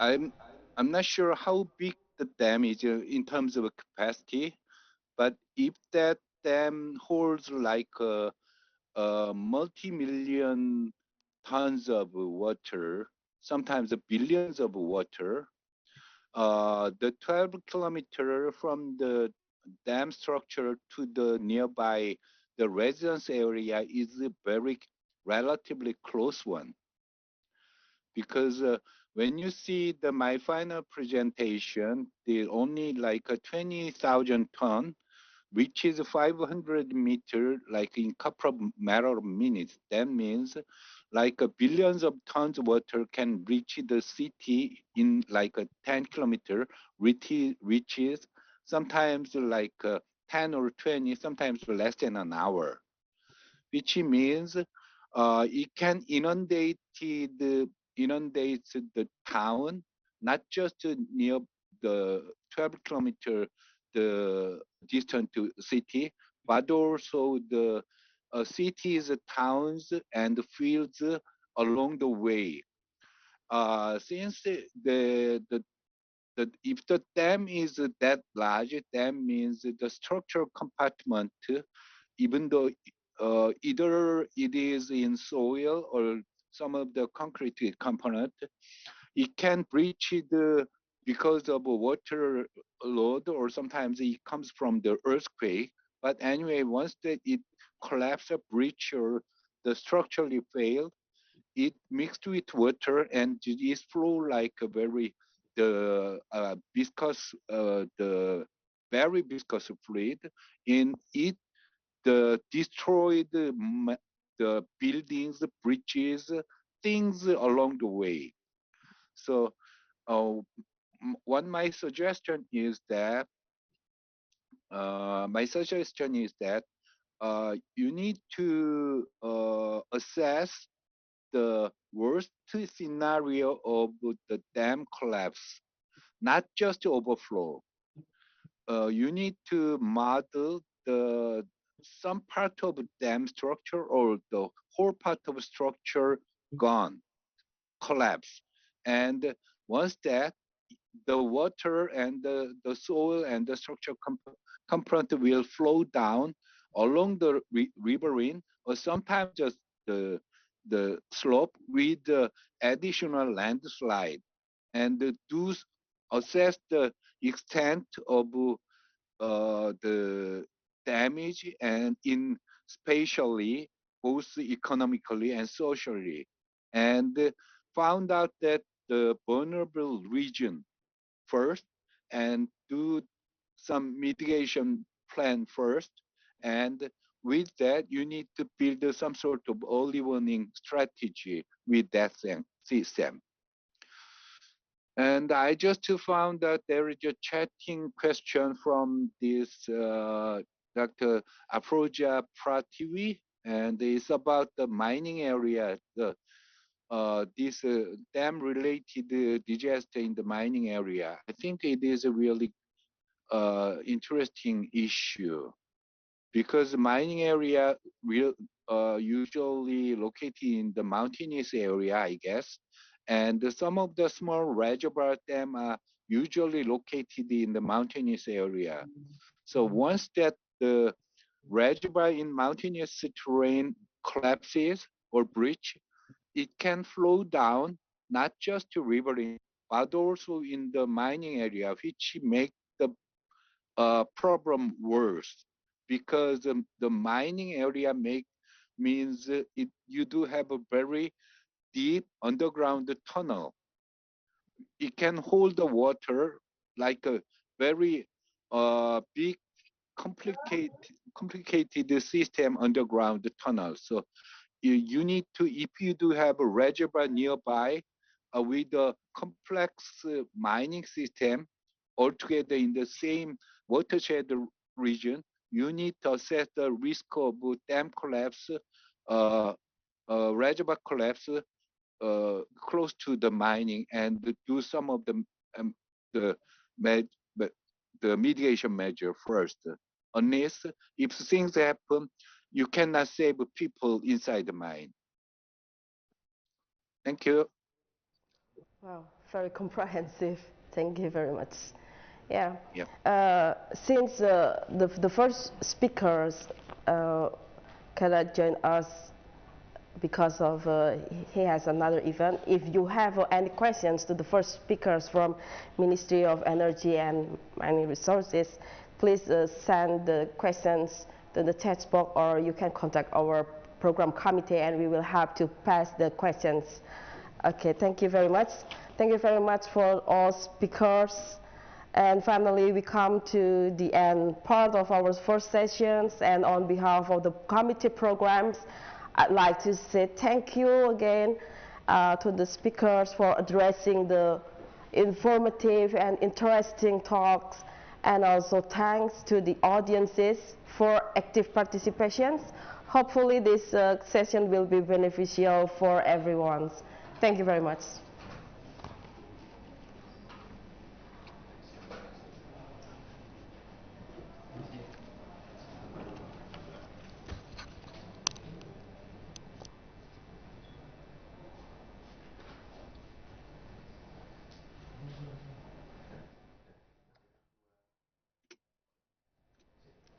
Thank you very much, Dr. Johanna, and all speakers for the insightful knowledge.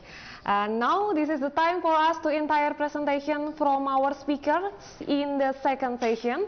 In this session consists of 3 speakers, Dr. Suji Tamamura, Prof. Samuel F. Rodriguez, Konstantina Kalastara, PhD. Okay. And the session will be moderated by Dr. Aldin Ardian, and this is Dr. Aldin.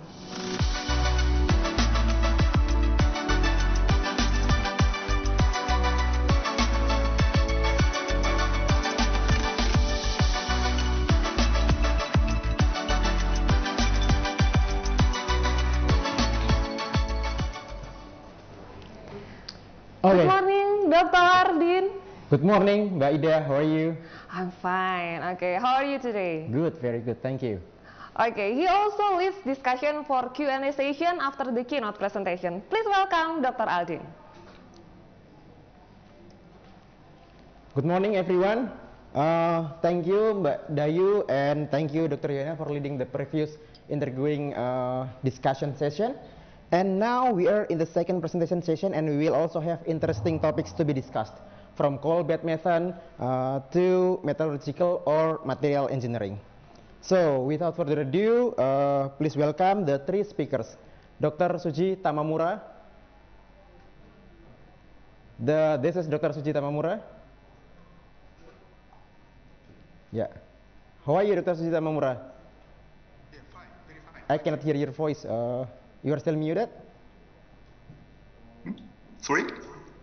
Okay, I cannot hear your voice previously. So I think you are still muted. Okay, now I can hear your voice clearly. Okay, how are you? Very fine, thank you. Yeah, I've heard your story from Dr. Sofa. Yes, I'm invited by Dr. Sofa. Yeah. You were working together with Dr. Sofa, right? Yes. Nice, yeah. Yes, we worked together before. Okay, thank you. And we have also the second speaker, Professor Rodriguez. How are you, Professor Rodriguez? Hello, I'm good. How are you? Yeah, how are you? It's my pleasure to be here with and you. Yeah, Professor Rodriguez is actually my friend when I was studying in Canada. The first time I met in summer 2017, and if you still remember, We were in the barbecue session. Yeah. Yes, I remember you were And there. I was met amazed with you there. because you got the bronze medal, right? Yes. Yeah, yeah. Okay, thank you. And then we have also the third speakers, Dr. Chalastara. Hey, Dr. Chalastara, how are you? Very well. Yourself? Yeah, I'm good. I'm good. And I think Very now happy to be almost here. midnight in Canada, right? Yes, it's pretty late, but I'm very happy to be here. Yeah, me too. Actually, I can say hi to you again. Yes. Okay, then before we start our presentation, I will show you the short profile of video of those three speakers. And this is Dr. Tamamura.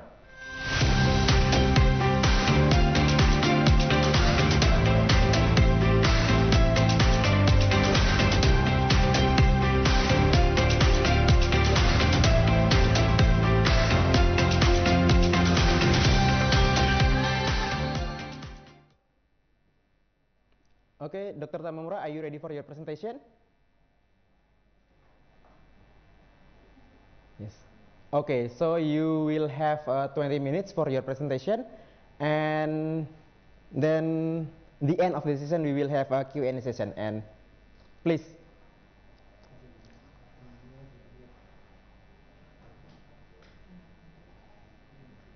Okay, the time is yours.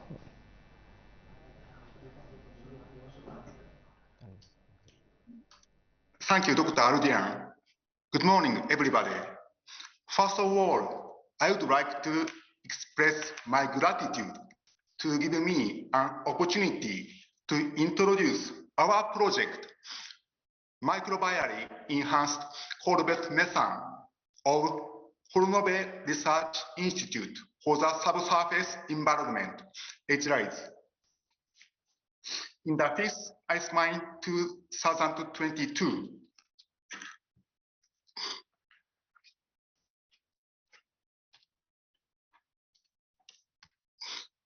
Let me introduce about coal-based methane.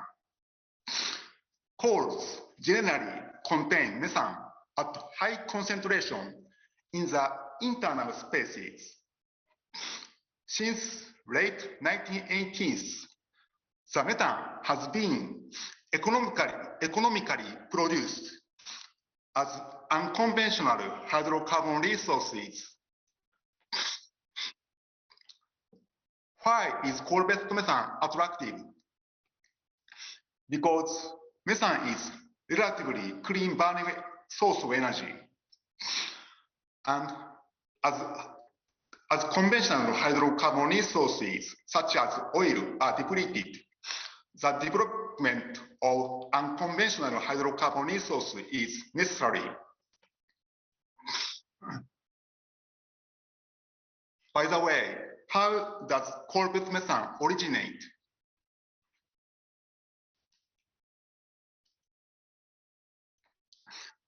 The origin of coal-based methane is classified into two categories, biogenic methane and thermogenic methane. In the shallower environment where microbes are active, methanogen, that is, methane-producing microbes, can feed organic substances from coal to generate methane as metabolic product. In the deeper part, where microbes cannot survive owing to high temperature, methane is originated from thermal decomposition of coal. This is called thermogenic methane. Before 1980s, scientists believed that contribution from thermogenic methane is far dominant than biogenic methane. However, as the coal-based methane is produced in the world, such as United States and Australia,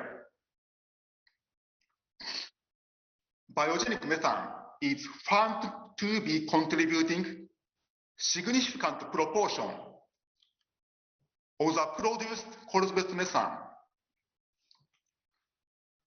The orange area is the production area of coal-based methane, and blue marks represents the places where the methane is dominantly biogenic. Current studies shows that in coals there is living microbes and producing biogenic methane. From the above context, Scott in 1994 suggested the concept of microbially enhanced coal-based methane to enhance biogenic coal methane production by stimulating methanogens through introduction of nutrients into coal seams. This is an image of microbially enhanced coal methane. Nutrients are injected into coal seam to activate methanogens for methane production to recover. Now, let me introduce our institute, Hornobe Research Institute for the Subsurface Environment, HRISE. HRISE is located in northern Hokkaido of Japan, where lignite, one of the types of coal, is abundant, constituting temple coal field. Our interest has tried to produce methane from these lignite by imitating the concept of microbially enhanced coal-based methane.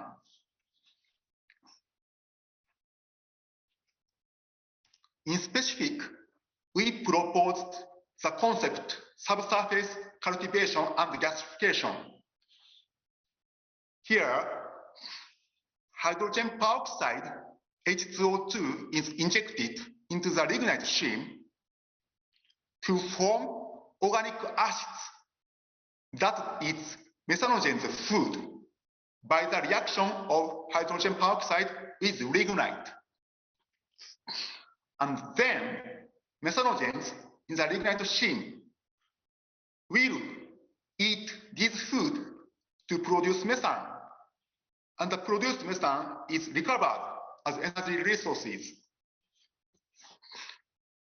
To check if the concept is a good idea, Dr.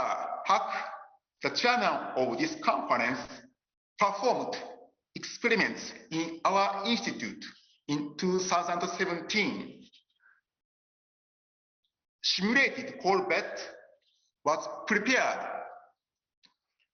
by filling grains of lignite into a glass can, and then hydrogen peroxide was flowed through it to collect the reactive solution.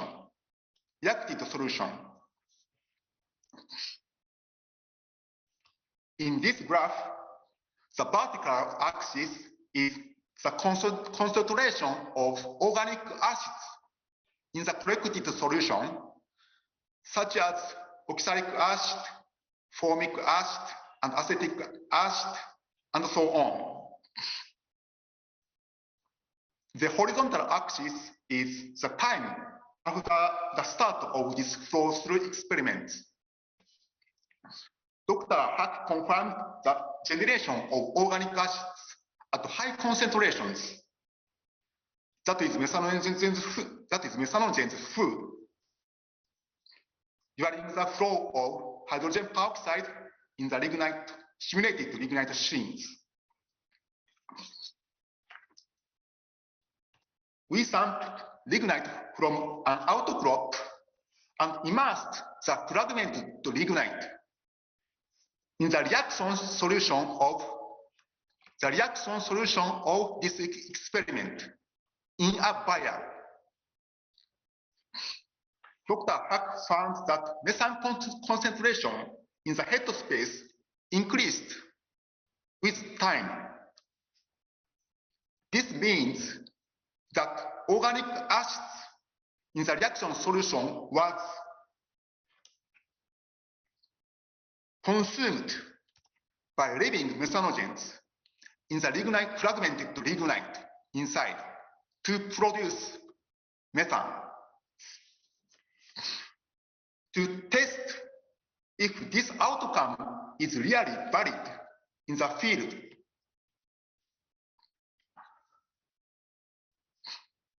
field experiment was commenced at the location northeast of our institute, where 3 bore holes called 30-4, 13-5, 13-6 were constructed in 2019. These boreholes are protected by a drum or storerooms. Among these boreholes, lignite seams of thickness about 4 meters are found, both 30-4 and 30-6 boreholes at the depth about 20 meters. The 30-6 borehole was used to inject hydrogen peroxide. 5 30-4 borehole was used for reference. Specifically, 1 cubic meter of hydrogen peroxide at the concentration of 0.3% was injected in 30-6 borehole in July 1st, 2020. Our interest was if organic acids, methanogenous foods, is generated by the reaction of hydrogen peroxide with lignite, and if this food is really utilized by methanogens in this lignite to produce methane. For injection, the large containers containing the hydrogen peroxide solution was transported from our institute using a truck, and the solution was injected using a pump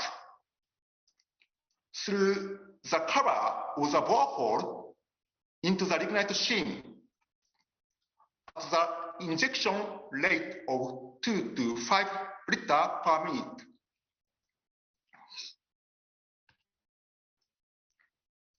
This graph shows formic acid and acetic acid concentration in the groundwater from the injected well, orange color, and from reference well, blue color. We confirmed rapid production of such organic acids in response to hydrogen peroxide injection.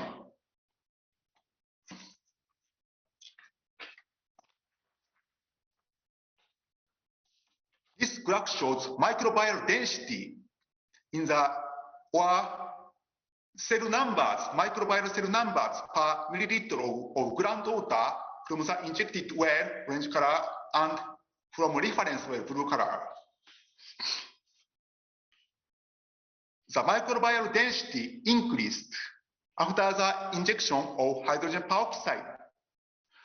The microbial analysis showed that the increased microbes are non-methanogens rather than methanogens. This implies that organic acids were unfortunately consumed by non-methanogens rather than methanogens. Anyway, we tried to identify new methane formation in response to hydrogen peroxide injection using methane isotopes.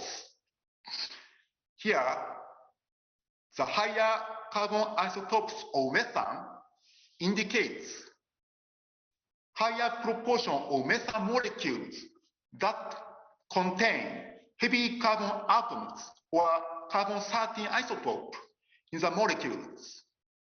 Similarly, the higher hydrogen isotope of methane indicates higher proportion of methane molecules that incorporate heavy hydrogen atom or deuterium in the molecule.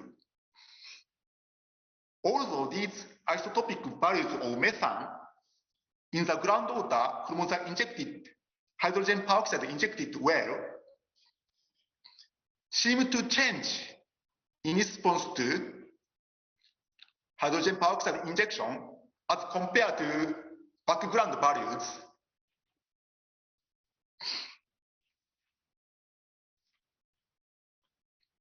The isotopic values from the reference well also fluctuated significantly.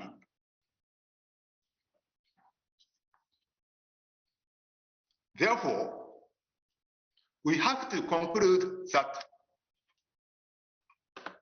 hydrogen peroxide injection experiments fail to confirm new methane formation without ambiguity from isotopic values of methane. Although we confirmed methane formation, although we confirm organic acid formation in response to hydrogen peroxide injection.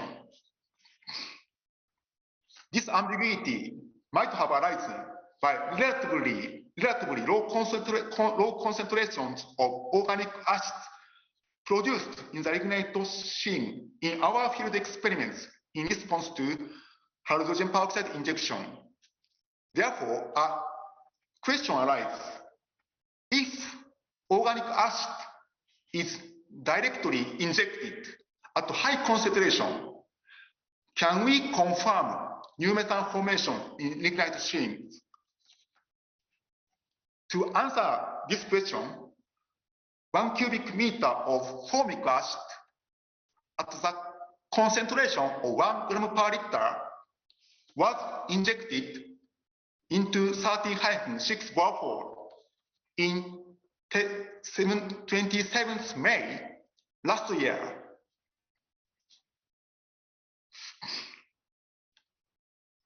After the formic acid injection, the concentration of acetic acid in the groundwater from the injected well, 30-6, increased rapidly. This indicates that microbes other than methanogens consume the injected formic acid to produce acetic acid rather than methane. That is, non-methanogens seem to win against methanogens in the competition of feeding formic acid.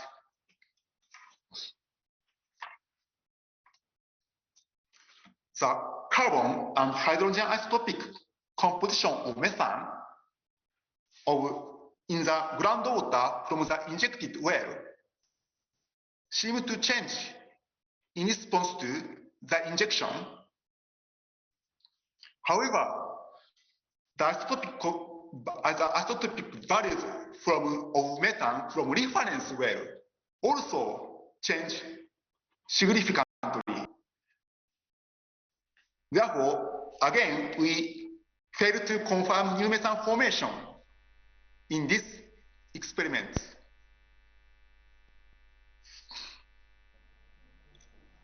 This test shows that formic acid methanogen have to compete with other microbes in consuming the organic acids in the coral streams. Excuse me, Dr. Tamamura. You have 2 more minutes to go. 2 minutes. Two more minutes. Sorry, yes. 2 minutes. 2 minutes, yes. Yeah, thank you. Okay. I will finish soon. So if we choose selective substrate food such for methanogens, such as carbon dioxide, to inject, can we confirm new methane formation? Because other microbes generally cannot use carbon dioxide. Methanogen only can use carbon dioxide. To test this hypothesis, dissolved carbon dioxide was injected in 27th August last year in 30-4 bar.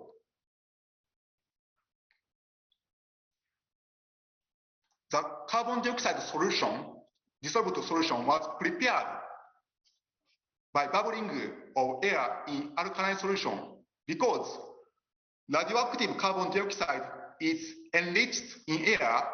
Dissolved carbon dioxide solution was prepared by bubbling air in 1 cubic meter of alkaline solution to concentrate radioactive carbon dioxide in the solution.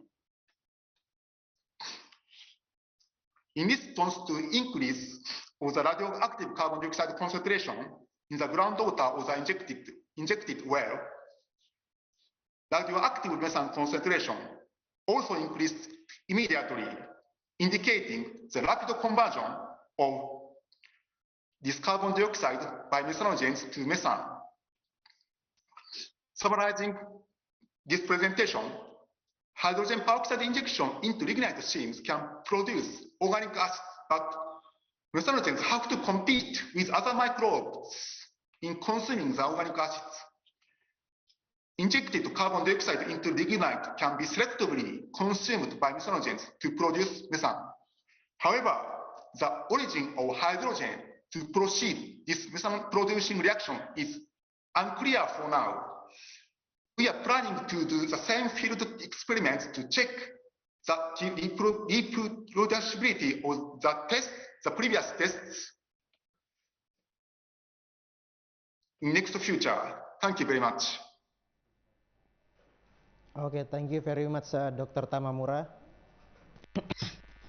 Thank you. Yeah, very intriguing.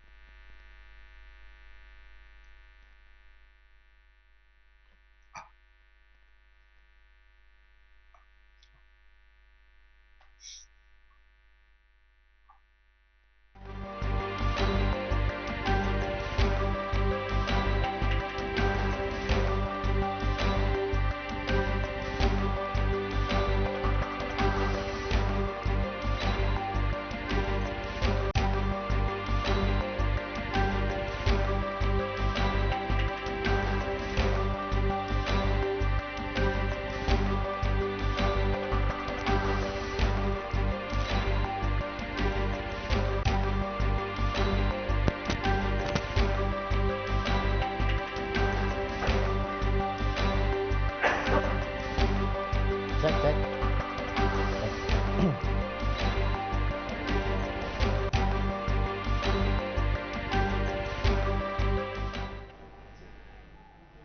Okay, pardon us, we have a technical error. Okay, Dr. Sujita Mamura.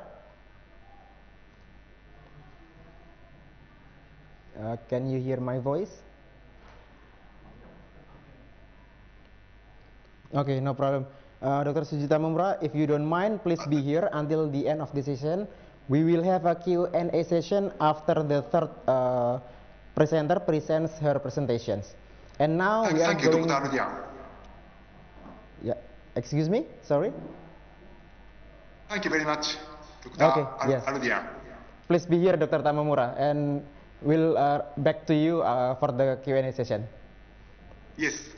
Okay, thank you. Now we are going to the second presenter, Professor Rodriguez.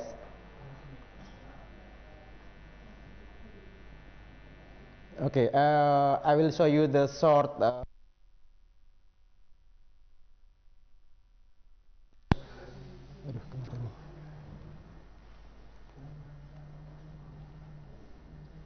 Kenapa ya?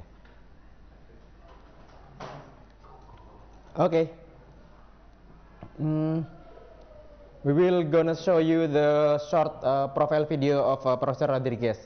And this is Professor Rodriguez.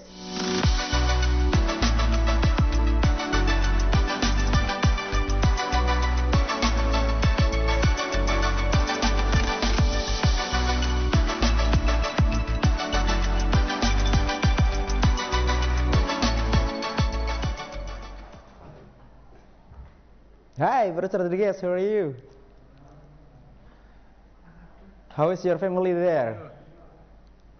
My family, I think all of them are already sleeping here. We're here at like midnight and 30, and Okay, we are okay, I here see. like use this technology to share knowledge. This is great, amazing.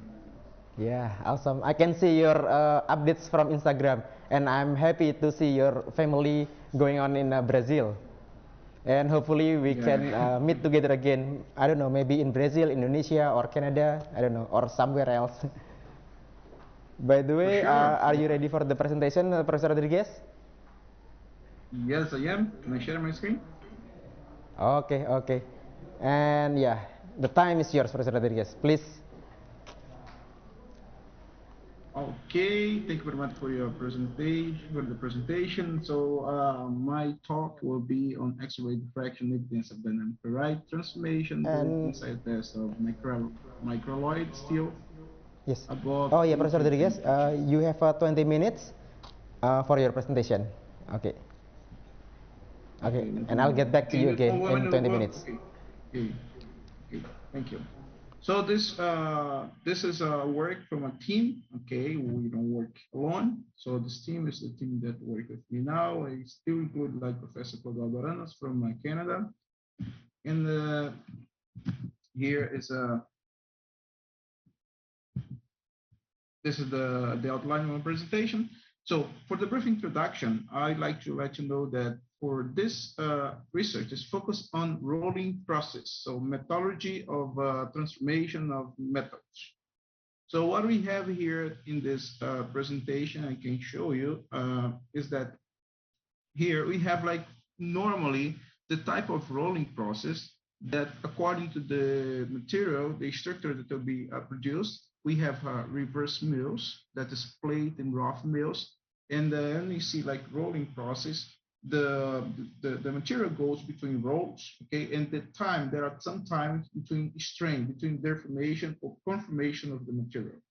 So, and this time is very interesting for the industry, for the rolling process mill. So for the plate rolling, normally the time between passes is between 8 and 20 seconds. So the hot strip mills, this is a structure that is used to produce cars, to produce like fridges and other stuffs. For this process, the time between a strain between deformation of the materials vary between 0.4 and 4 seconds. So the focus of this one, it will be in the rolling and the plate rolling process that is used to produce like structure to produce line pipe. So line pipe is a structure that requires good properties of the metal.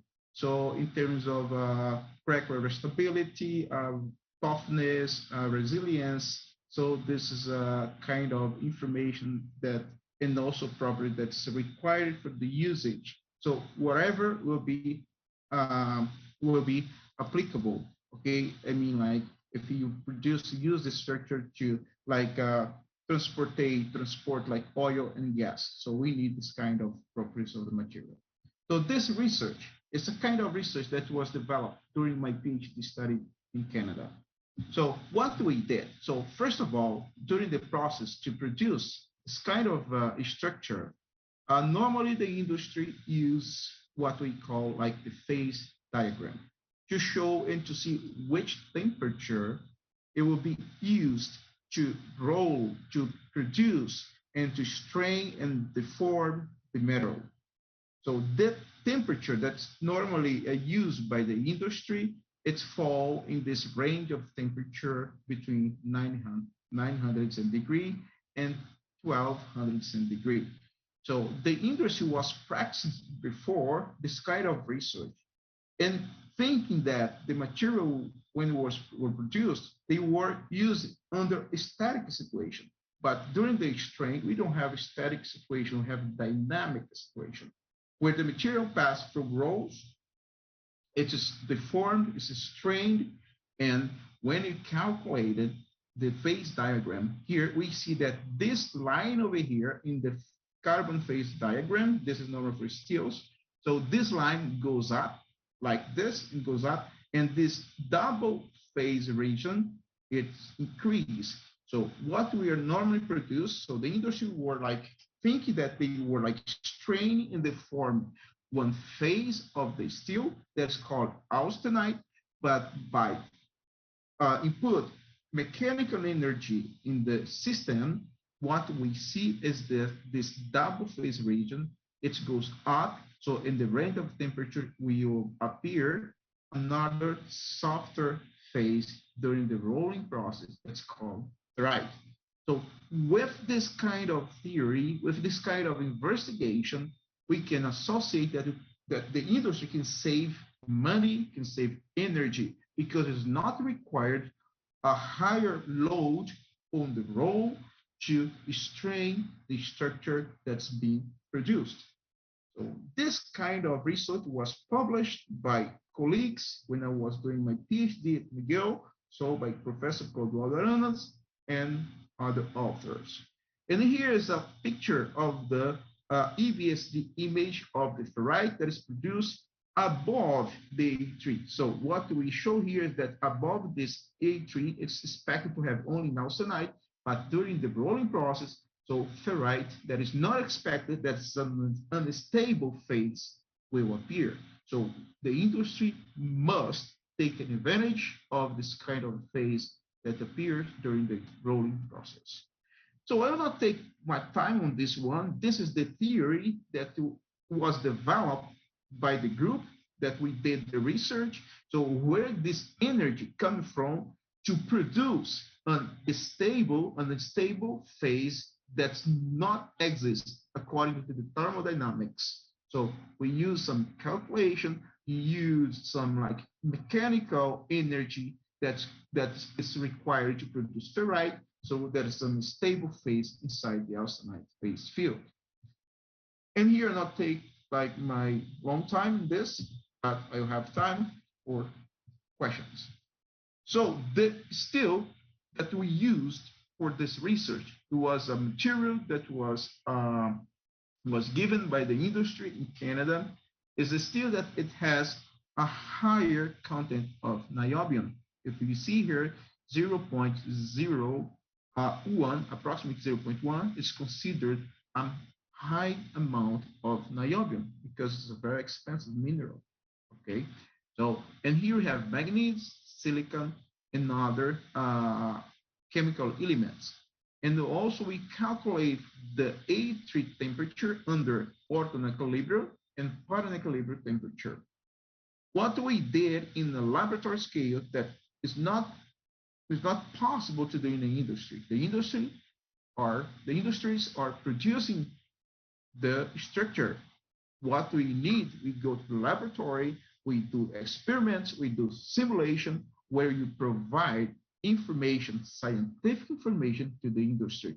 And this falls into a requirement that we need to do in everywhere. The university must produce knowledge and benefit, which benefits the society, the industry, and whatever. So we need to produce knowledge to the society, to bring value to the people in the world. So what we did here in the laboratory, we did a simulation which simulated the real industrial process of rolling. So if you see here, what normally occurs in the industry, the material goes to a heat furnace where the temperatures goes up until 1200 centigrade and stay for a while for total, okay, soaking time for total austenitization, okay, to make all the structure of material equally in every part of the piece. So after the furnace, the material goes to the first rolling process that's called roughing. So this one, the slab is reduced in the thickness is reduced by applying force between rolls. So this was the first rolling process simulation that we applied here. So the materials comes here, comes back, and goes forward. So we simulated here two roughing rolling process at 1100 centigrade. And after roughing pass, what happens in the industry? It goes to the finisher rolling part or stage of the process. So where we did here 7 passes. If you see 7 finish pass, so the first pass goes here, come back for the second, third, fourth, fifth, sixth, and seventh. So this is what happened in the industry. So we did here by applying torsion simulation where the material was strained. So we have equations where we use for the equivalent strain and stress what happens in the industry. So we are focused on the metallurgical, physical metallurgical phenomena that's happening during the process. So we did the simulation.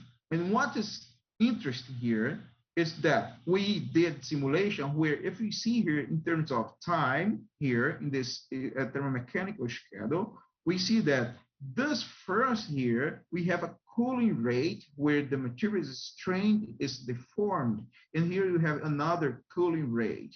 So if you see here slowly, and here is faster than this one. It means that this is like fell like equally 10 seconds between each deformation. So this was calculated. So this cooling rate, so the strain was applied here, 7 strain, 7 deformation.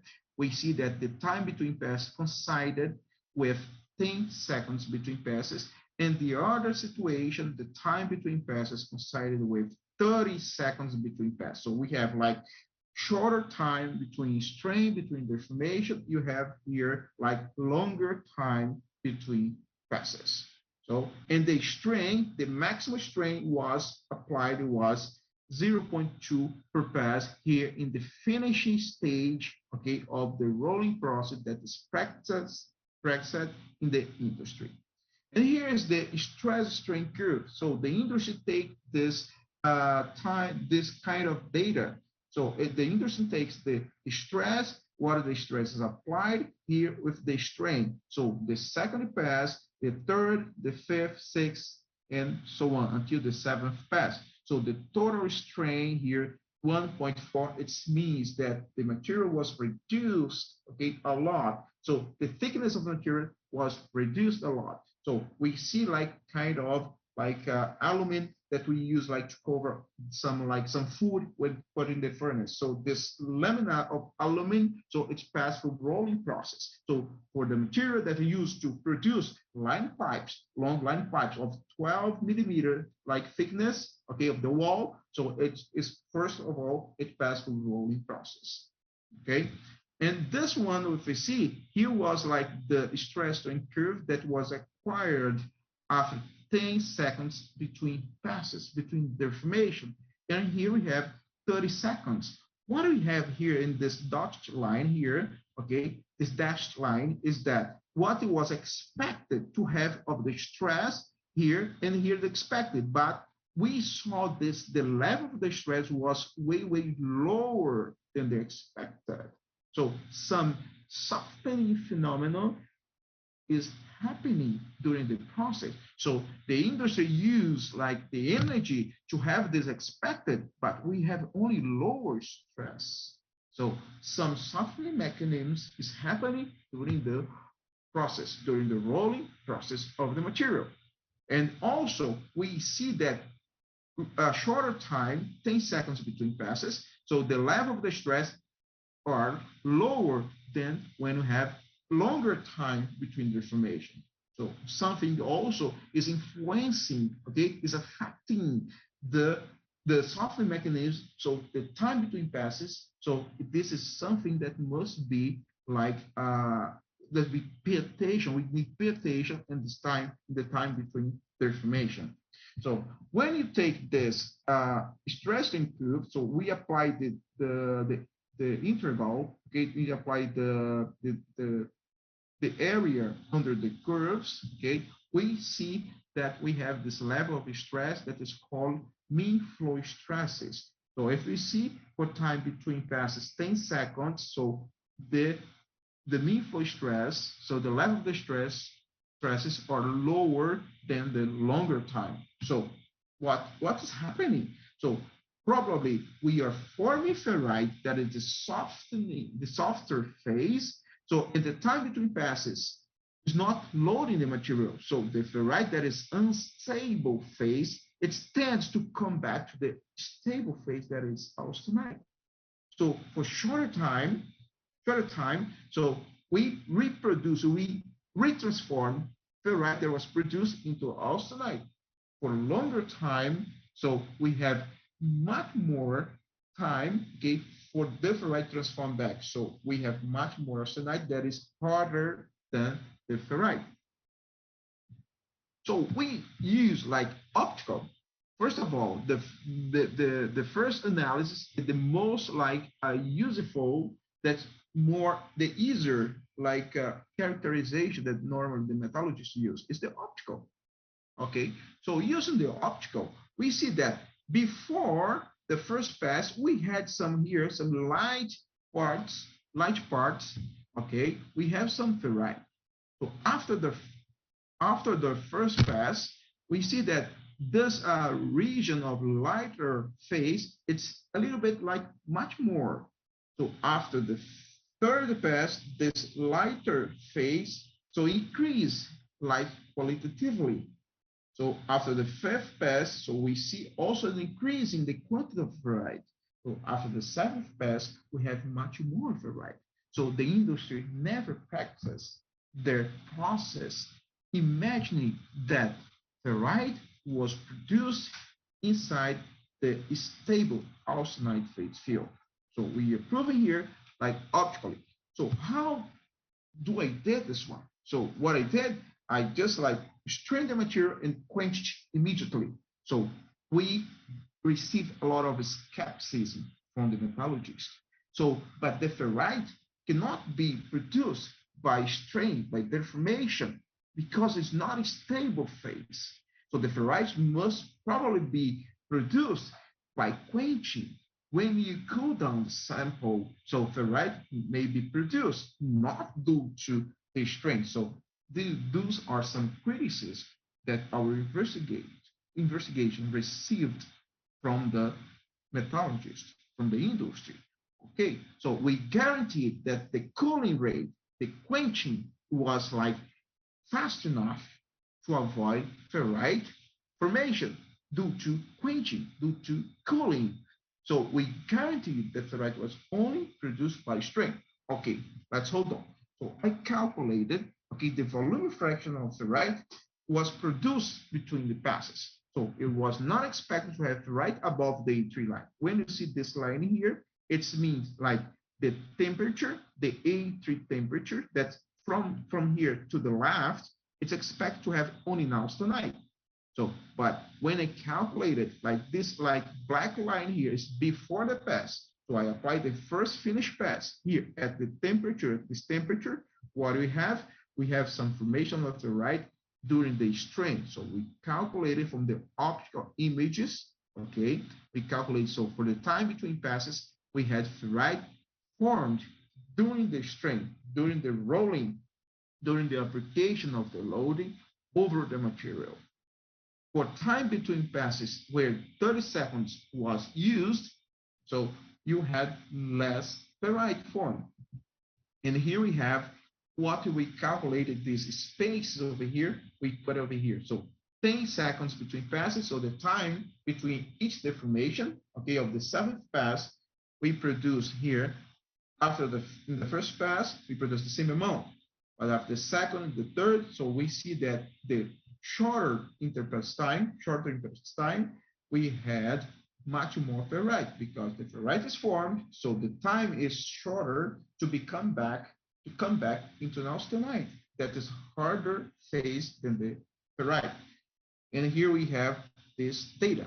So what we also did, we after the seventh pass, we hold the sample above the tree line. So if you see here coming back, so the seventh pass was applied at 15 degrees above the tree line. They expect to have a known austenite, but ferrite was presented. So we hold, after the seventh pass, we hold the sample so for some time. So after 1 second holding, we have all those are like light regions are ferrite. So after 10 seconds, so ferrite came back to austenite, we have less light regions. So after 30 seconds and until 240 seconds, we had just a very small amount of ferrite that transformed back in austenite. So the unstable phase came back into the most stable that it was present there. So we showed in this way as well. So we calculated, you use here both the X7 steel, that the material that I used to produce line pipe, okay, and you also compare it with the plain carbon steel. So we had here in the X7 steel high amount of niobium. In the plain carbon, we had no niobium, only iron and very small amount of other alloying pigments. And we see that for Excuse the me, Professor Rodriguez. retransformation. You have 2 more minutes to go. Okay, so and for the plain carbon, so the retransformation was like faster than the X7 steel. So, and to prove here in the 2 minutes, so to go against the criticism, what we did like the in situ X-ray diffraction when the sample was like strained. And with the in situ X-ray diffraction, we use a Global machine in the LLN Nano Laboratory, Brazilian Nanotechnology Laboratory here in Brazil.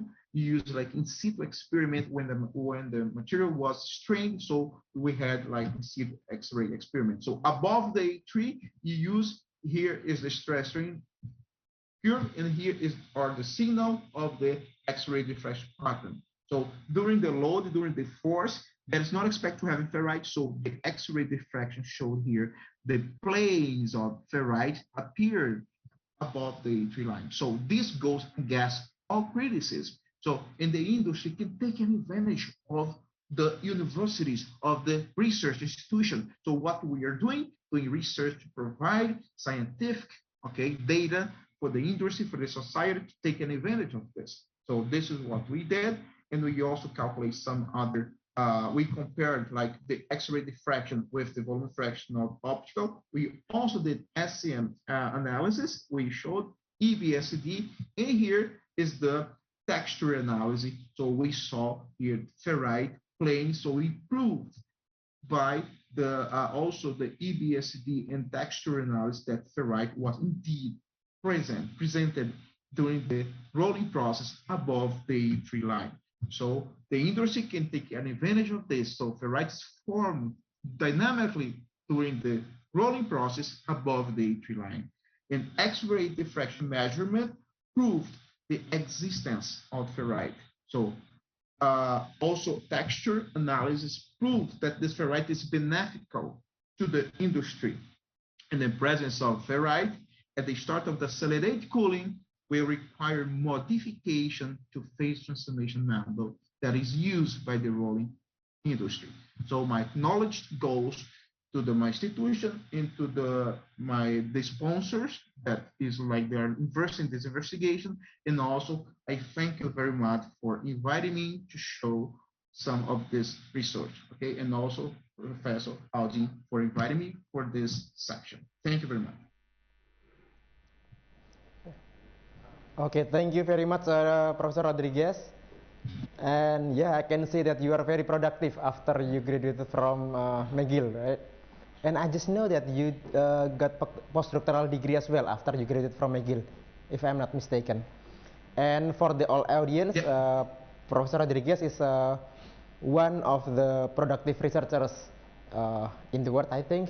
And he has published more than 60 paper in peer-reviewed and reputable journals. So I think you can contact Professor Rodriguez directly if you want to have research together with him.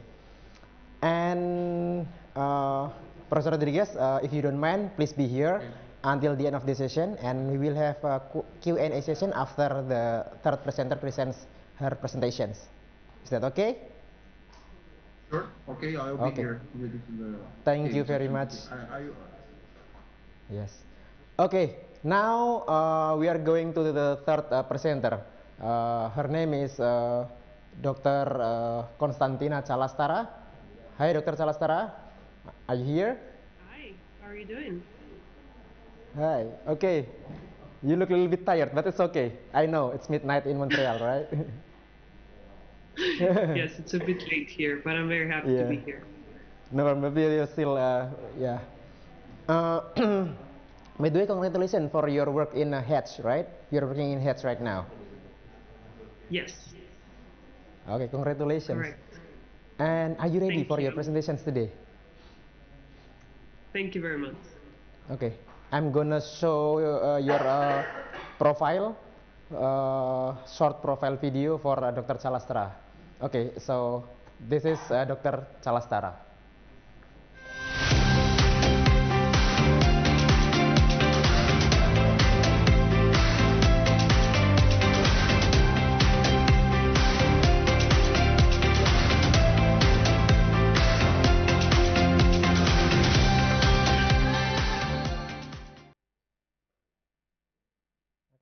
I just know that you have some publication as well. Hopefully after you graduate, you will still be productive for your research. And if you are ready for your presentation, so here you go.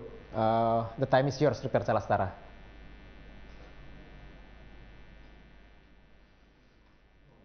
Give me a second.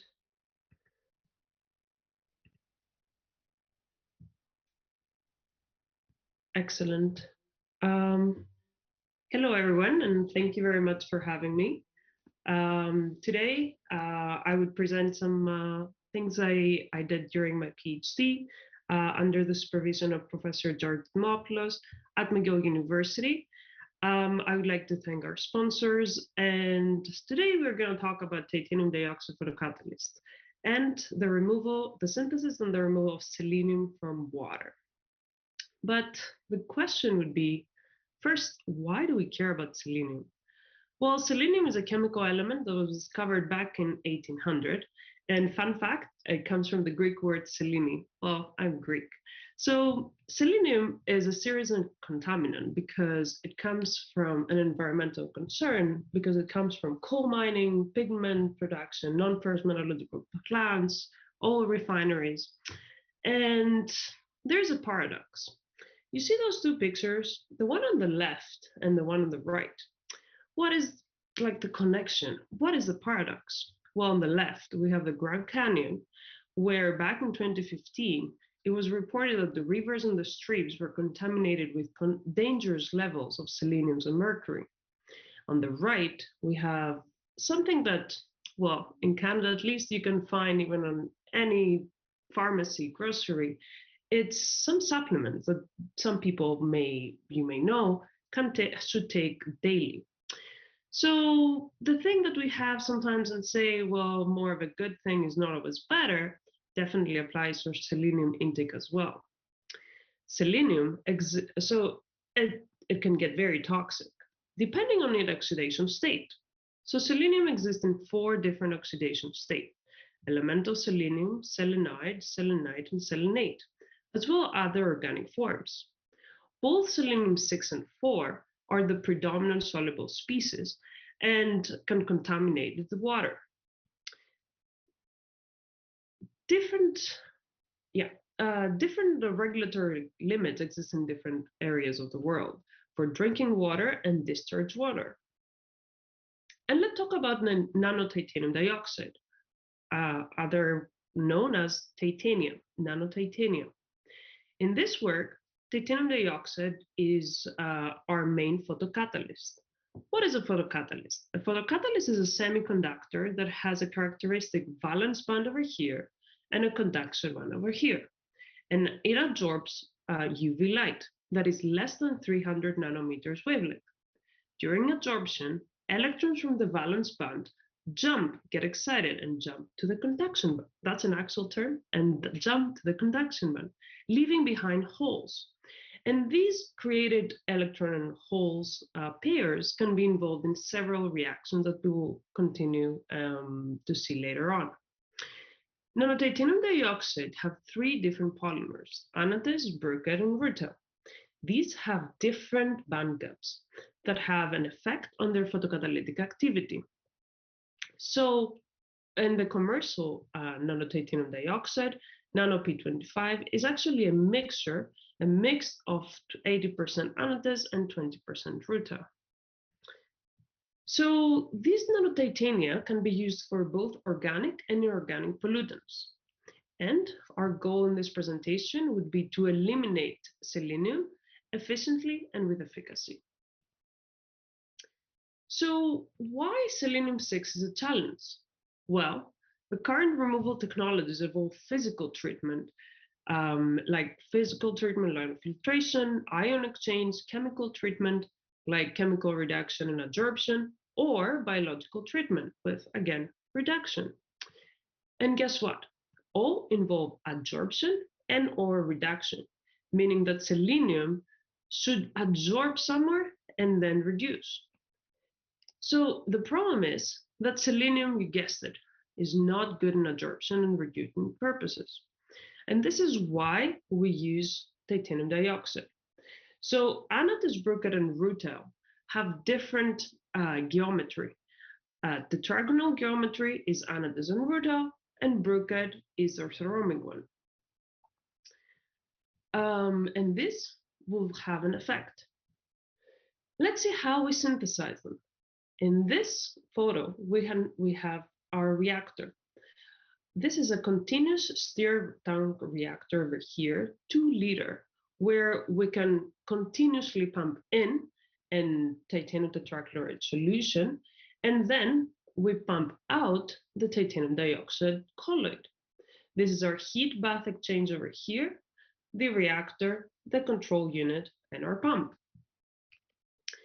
Based on the equation over here, we start with an aqueous solution, and we get our over here, and we get a titanium dioxide nanoparticle solids.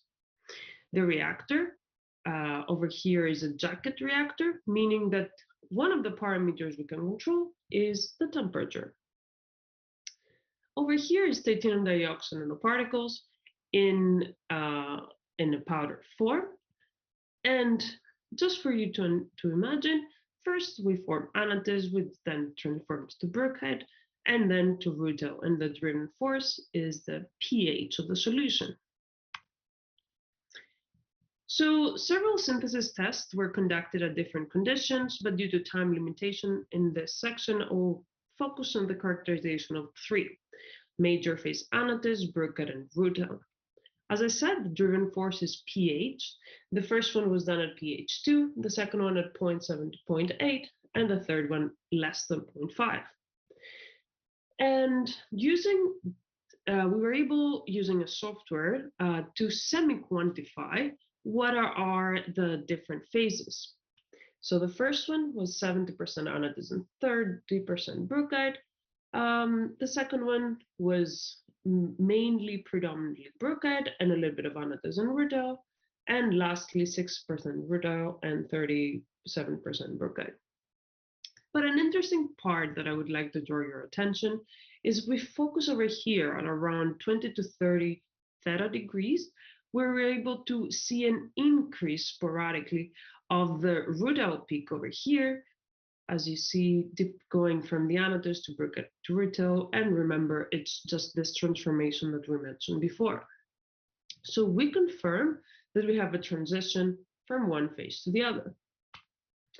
Let's see morphologically what we were able to synthesize. So over here, we see SCM pictures of anatase major, where we see that we have more of aggregates nanoparticles that are mostly spherical nanocrystals and have a narrow size distribution of 5 to 10 nanometers, while the aggregate itself measures around 1 micron and have high porosity. On this other side over here, we have bruchite majors, which are a wide size distribution of 20 to 100 nanometers, and they're more like nanoplatelets with sharp edges. Over here, we have the rutile major, narrow size distribution, though it's more of an elongated non-isometric crystals, like needles that are bonded together and have one dimension, that it's about 200 nanometers, and the aggregates go up to 2 microns. For comparison, this is a commercial P25 that I mentioned before, which, as you can imagine, has a narrow size distribution of 20 to 30 nanometers. And let's continue to TEM. Again, anatase, Rutile, rutile, and comparison with the P25. Here, we compare the high magnification TEM images, where we're able to identify the despacing of the crystallites, and we can see that over here, for example, we have the 3.5 angstrom for rutile, for bruchite, or for anatase individually. Instead over here is the selective area electron diffraction patterns, SAD, which was used to identify the anatase, bruchite, and rutile orientation rings based on the reference partners again. And let's see what we did with those nanoparticles. Well, we took those nanoparticles, and after the titanium dioxide nanoparticles, and after sonication, we had them added in a selenate solution. Then we had light illuminated on them, and collected samples, centrifuged, acidified, and we measured both the selenium concentration in total concentration and speciation. And then we also took samples to collect to see what happened in the powder. And we did powder characterization with XRD, XPS, Raman, and several other characterization techniques. This is our setup for the photocatalytic experiments for selenate. We have again a 2-liter custom adaptive reactor with 4 UV lamps around it, where we're continuously purging in nitrogen in the reaction. During the experiment, we can control the agitation speed, temperature, and pH. Here again is an oil bath, because again, this is an oil, this is a jacket reactor, so we have oil inside the reactor. As you can see, we are working under a fume hood because the reduction of selenium-6 could result potentially to hydrogen selenide gas. This was not the case for us, but we do have 2 scrubber in place for safety reasons. This is a close-up after the reaction where the solution becomes orange. So the photocatalytic experiments, one batch, for example, was with 30 micrograms per liter selenium-6 and 1 gram per liter titanium dioxide. We did from the beginning 30 minutes in the dark for the equilibrium, and then we lighten up our UV lamps for 90 minutes. What we have over here is after we started agitating in the dark, we saw that there are differences. As you can tell, then there is a plateau after the adsorption. So this is dark, this is light concentration of selenium in solution versus time. And this is the reason why something was missing. Well, titanium dioxide, as we mentioned before, generates a pair of electron holes, and we have to consume the holes for what we call a hole scavenger, so as to be able to use the selenium, the electrons for the selenium reduction. And this over here is where a hole scavenger comes in place. Well, formic acid over here is something that we should add in solution to take out of the equation the holes, and then the electrons will be used for the selenium. And this is what happened. So this is our formic acid, and then this is selenate on titanium with light. Let's see. Over here, we have the no formic acid reaction. Again, concentration of selenium versus time. This is the adsorption part, and this is the photoreduction part. And this is the difference when we have formic acid, because it helps with removing the holes. This is when we have no titanium at all, no titanium dioxide in the solution. This actually confirms that we need a surface for the selenium removal, and we have a heterogeneous reaction. Let's talk about the post-selenium SCM photos. Over here, we have an EDS SCM picture, and then we focus even further for the EDS spectroscopy, where we have selenium adsorbed everywhere. But that was not enough, because we wanted to understand in between those aggregates what's happening. What we realized is that the ratio of oxygen titanium in the space in between the blue area over here mean that it's low, though the red is the high and the blue is pretty low. What it means, and it confirms, that selenium is adsorbed and bond with the titanium. Let's move even further. Now we do TEM electron distribution mapping analysis after selenium deposition, and we're able to confirm that selenium, as you can see here, oxygen, titanium, and selenium, is adsorbed everywhere on the sample. Doing EDS point analysis, though, we're able to see that some points, this is titanium and this is selenium, and this selenium, titanium, selenium. We have point A and point B. So what is the difference? The difference, what we found out, is that there is a preferential deposition. So if you imagine that we have titanium dioxide like this, some parts are able to deposit more selenium than others. So higher ratio of titanium oxygen and selenium.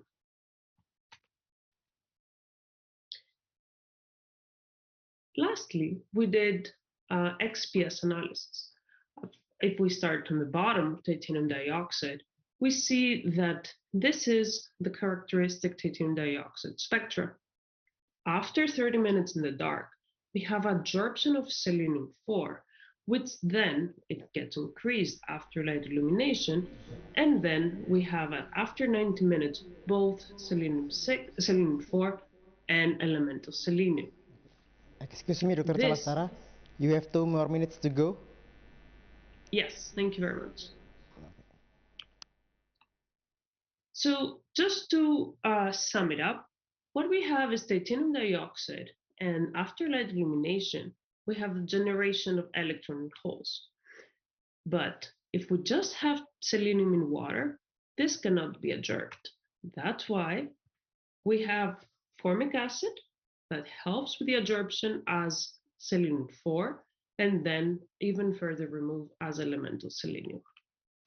So we have a continuous hydrolytic process to produce mixed phase titanium powders, which is a different crystalline phases of anodized brucite and rutile. Mixed phase then are used for photocatalytic removal of selenium-6, and then predominant rutile is more effective, even more than P25, and selenium is adsorbed and photoreduced on the titanium surface. Thank you.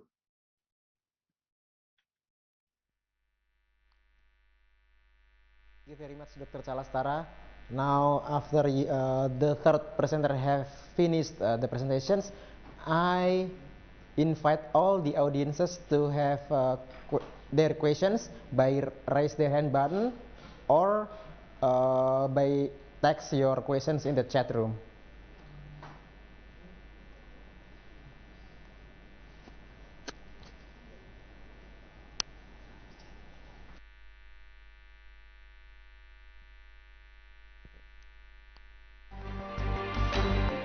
Got one questions from the audiences. The question is for Dr. Tamamura. The question is, Mr. Tamamura, I am from Sugeng Raharjo from Geological Engineering UPN, wants to ask about increasing CH4 gas with H2O2 from Professor's research. What percentage gas content can increase? After a hydrogen peroxide injection, coal will react to produce organic acids. Then the maximum amount of the gas produced is about 5 to 10 times original content of coal-based methane.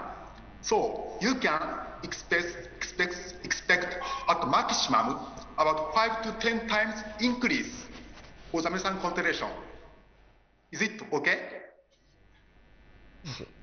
Yeah, Pak Sugeng Raharjo, is that enough the answer from Dr. Tamamura?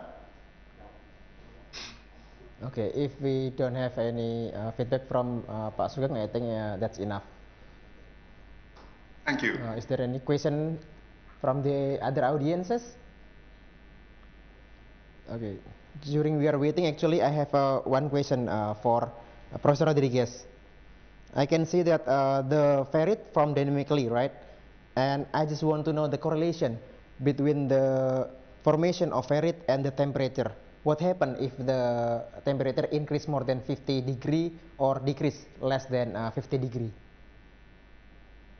Okay, good question. So the correlation between like the ferrite and temperature above the A3 line, it means that the Gibbs energy is not like linear behavior. We have a middle way where the Gibbs energy difference between austenite and ferrite is higher. So it's me when the temperature is closer to the A3 temperature, so ferrite is formed like easily when it's the midway between the A3 temperature and the melting point of the steel. So after the midway temperature between A3 line and the melt point, so ferrite start to be easier as well. So ferrite is easier below and close to the A3 line, that is lower temperature of the austenite phase. So it goes until like 1050 50 degree, 1050 degree. So it's the midway temperature. So ferrite is harder to be formed because the Gibbs energy difference between austenite and ferrite is higher. So after the 1050 degree, so until the melt point, so ferrite start to be like easily to be formed as well. So because the temperature goes close approach to the delta ferrite, that is so BCC structure. So their relation is depends on the Gibbs energy difference between austenite and ferrite. Okay. So I think the correlation is not linear. So increasing 1 degree or increasing 5 degree is not the rate is like more like exponentially or something like that, right? If I'm not mistaken. Yes, it's like it's kind of parable. Like it's not like it's square. Okay, the equation is a square equation, like it's the inverse square equation between the A3 line and the melt point. Okay, thank you very much. Oh, I think we have another question for Dr. Salastara. Ms. Constantina, in your conclusions, describe that rutile phase has the best performance. Can you describe clearly why it's happening? Do the kind of light source influence its result? That's a great question. Well, it's not the light. The light that was used was exactly the same in all experiments. There are many factors. The band gap, first of all, is different for rutile. There are surface characteristics. There are hydroxyl groups that are different in each phase, the percentage of it. But also, most importantly, we believe that the morphology of each phase have a big effect on the photocatalytic efficiency of each phase, and more specifically rutile. But just in a nutshell, we also think that there is a synergistic effect, and we have a paper as well. I can forward it to you if you wish, where the rutile with the annotated, it's the combination of this. It's a synergistic band gap that makes it even better. So, yeah. But very good question. Thank you. If you have another question regarding the previous answer, you can ask another question. And actually, we have another question for Professor Rodriguez. Hello, Professor Rodriguez. I'm Afroza from UPN. Other than the temperature, is there anything else or important to attention? What is the condition? Right, this is also a great question. So we have temperature, we have also the quantity of strain. So we have the time between passes. We have it also the chemical composition, like many like for the plate rolling. Normally for this kind of line pipe structure, they use like material with high content of niobium. So the niobium contention is also something that must be taken account. So we have temperature, we have strain, quantum of deformation, we have like chemical composition, and also we have strain rate. How's the speed of deformation? We use like the strain rate also is something that must take in account during the dynamic transformation.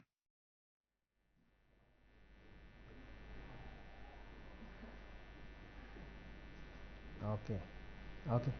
Thank you, Professor Rodriguez. Afroza, if you wanna ask more questions, you can raise your hand or you can type in the chat room. And actually, for Dr. Tamamura, I was wondering about the using bacteria or biogenetics in the coal bed methane. I mean, like, is it the same the bacteria in coal in Japan, in Indonesia, or any other place? Or all the bacteria in the coal are the same around the world? I, in my knowledge, some share characteristics in all the coal, but not all not all microbial composition is same in the world, because even in the same place, the microbial composition is different from the depth and temperature.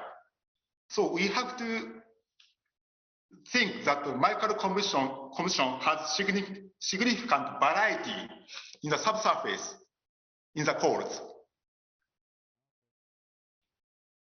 Interesting, very interesting. Actually, we need to explore more our coal bed methane in Indonesia. Okay, and there is one more question from Philippus Armando from Trisakti University for Dr. Tamamura. The question is, Mr. Tamamura, I want to ask, will the process of adding H2O2 will affect the quality of the coal? H2O2, after the reaction of hydrogen peroxide with coal is oxidized. So oxygen content in coal is increased, and yes, and the coal is more and more resistant to reaction in response to hydrogen peroxide oxidation. Generally, do I answer your question? Yeah. Yeah, I think it's understandable. Yeah. Okay. For Dr. Calastara, actually I was wondering about something replacing selenium.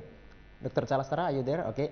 I have a question just for myself that instead of selenium, is there any potential materials in the future that we can discover to overcoming the drawbacks of selenium itself?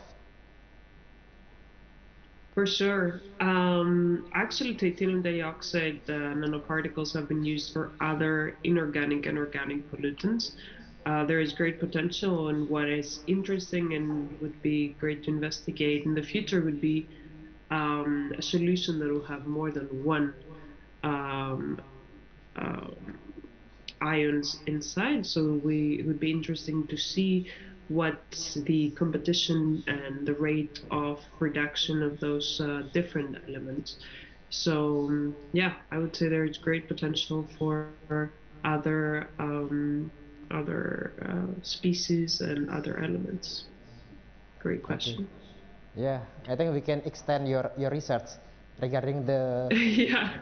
TiO2 removal, right? Instead of using selenium or other materials. I hope my students can join your research or your lab in the future. Hopefully, I don't know. For sure, for sure. Let Okay. me know.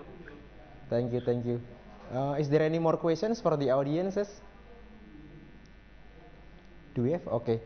I think we don't have more questions. So thank you very much, Dr. Tamamura, Professor Rodriguez, and Dr. Salastara for your time, for your contribution in these conferences. Hopefully in the future we can meet in person. Okay, good luck for your future and see you again. Bye-bye. Thank you very much. I invite you to come to Brazil Thank you. and also Costa Thank Rica. you. We should plan that somewhere. Yeah, bye-bye. Bye-bye. Thank you everyone for attending.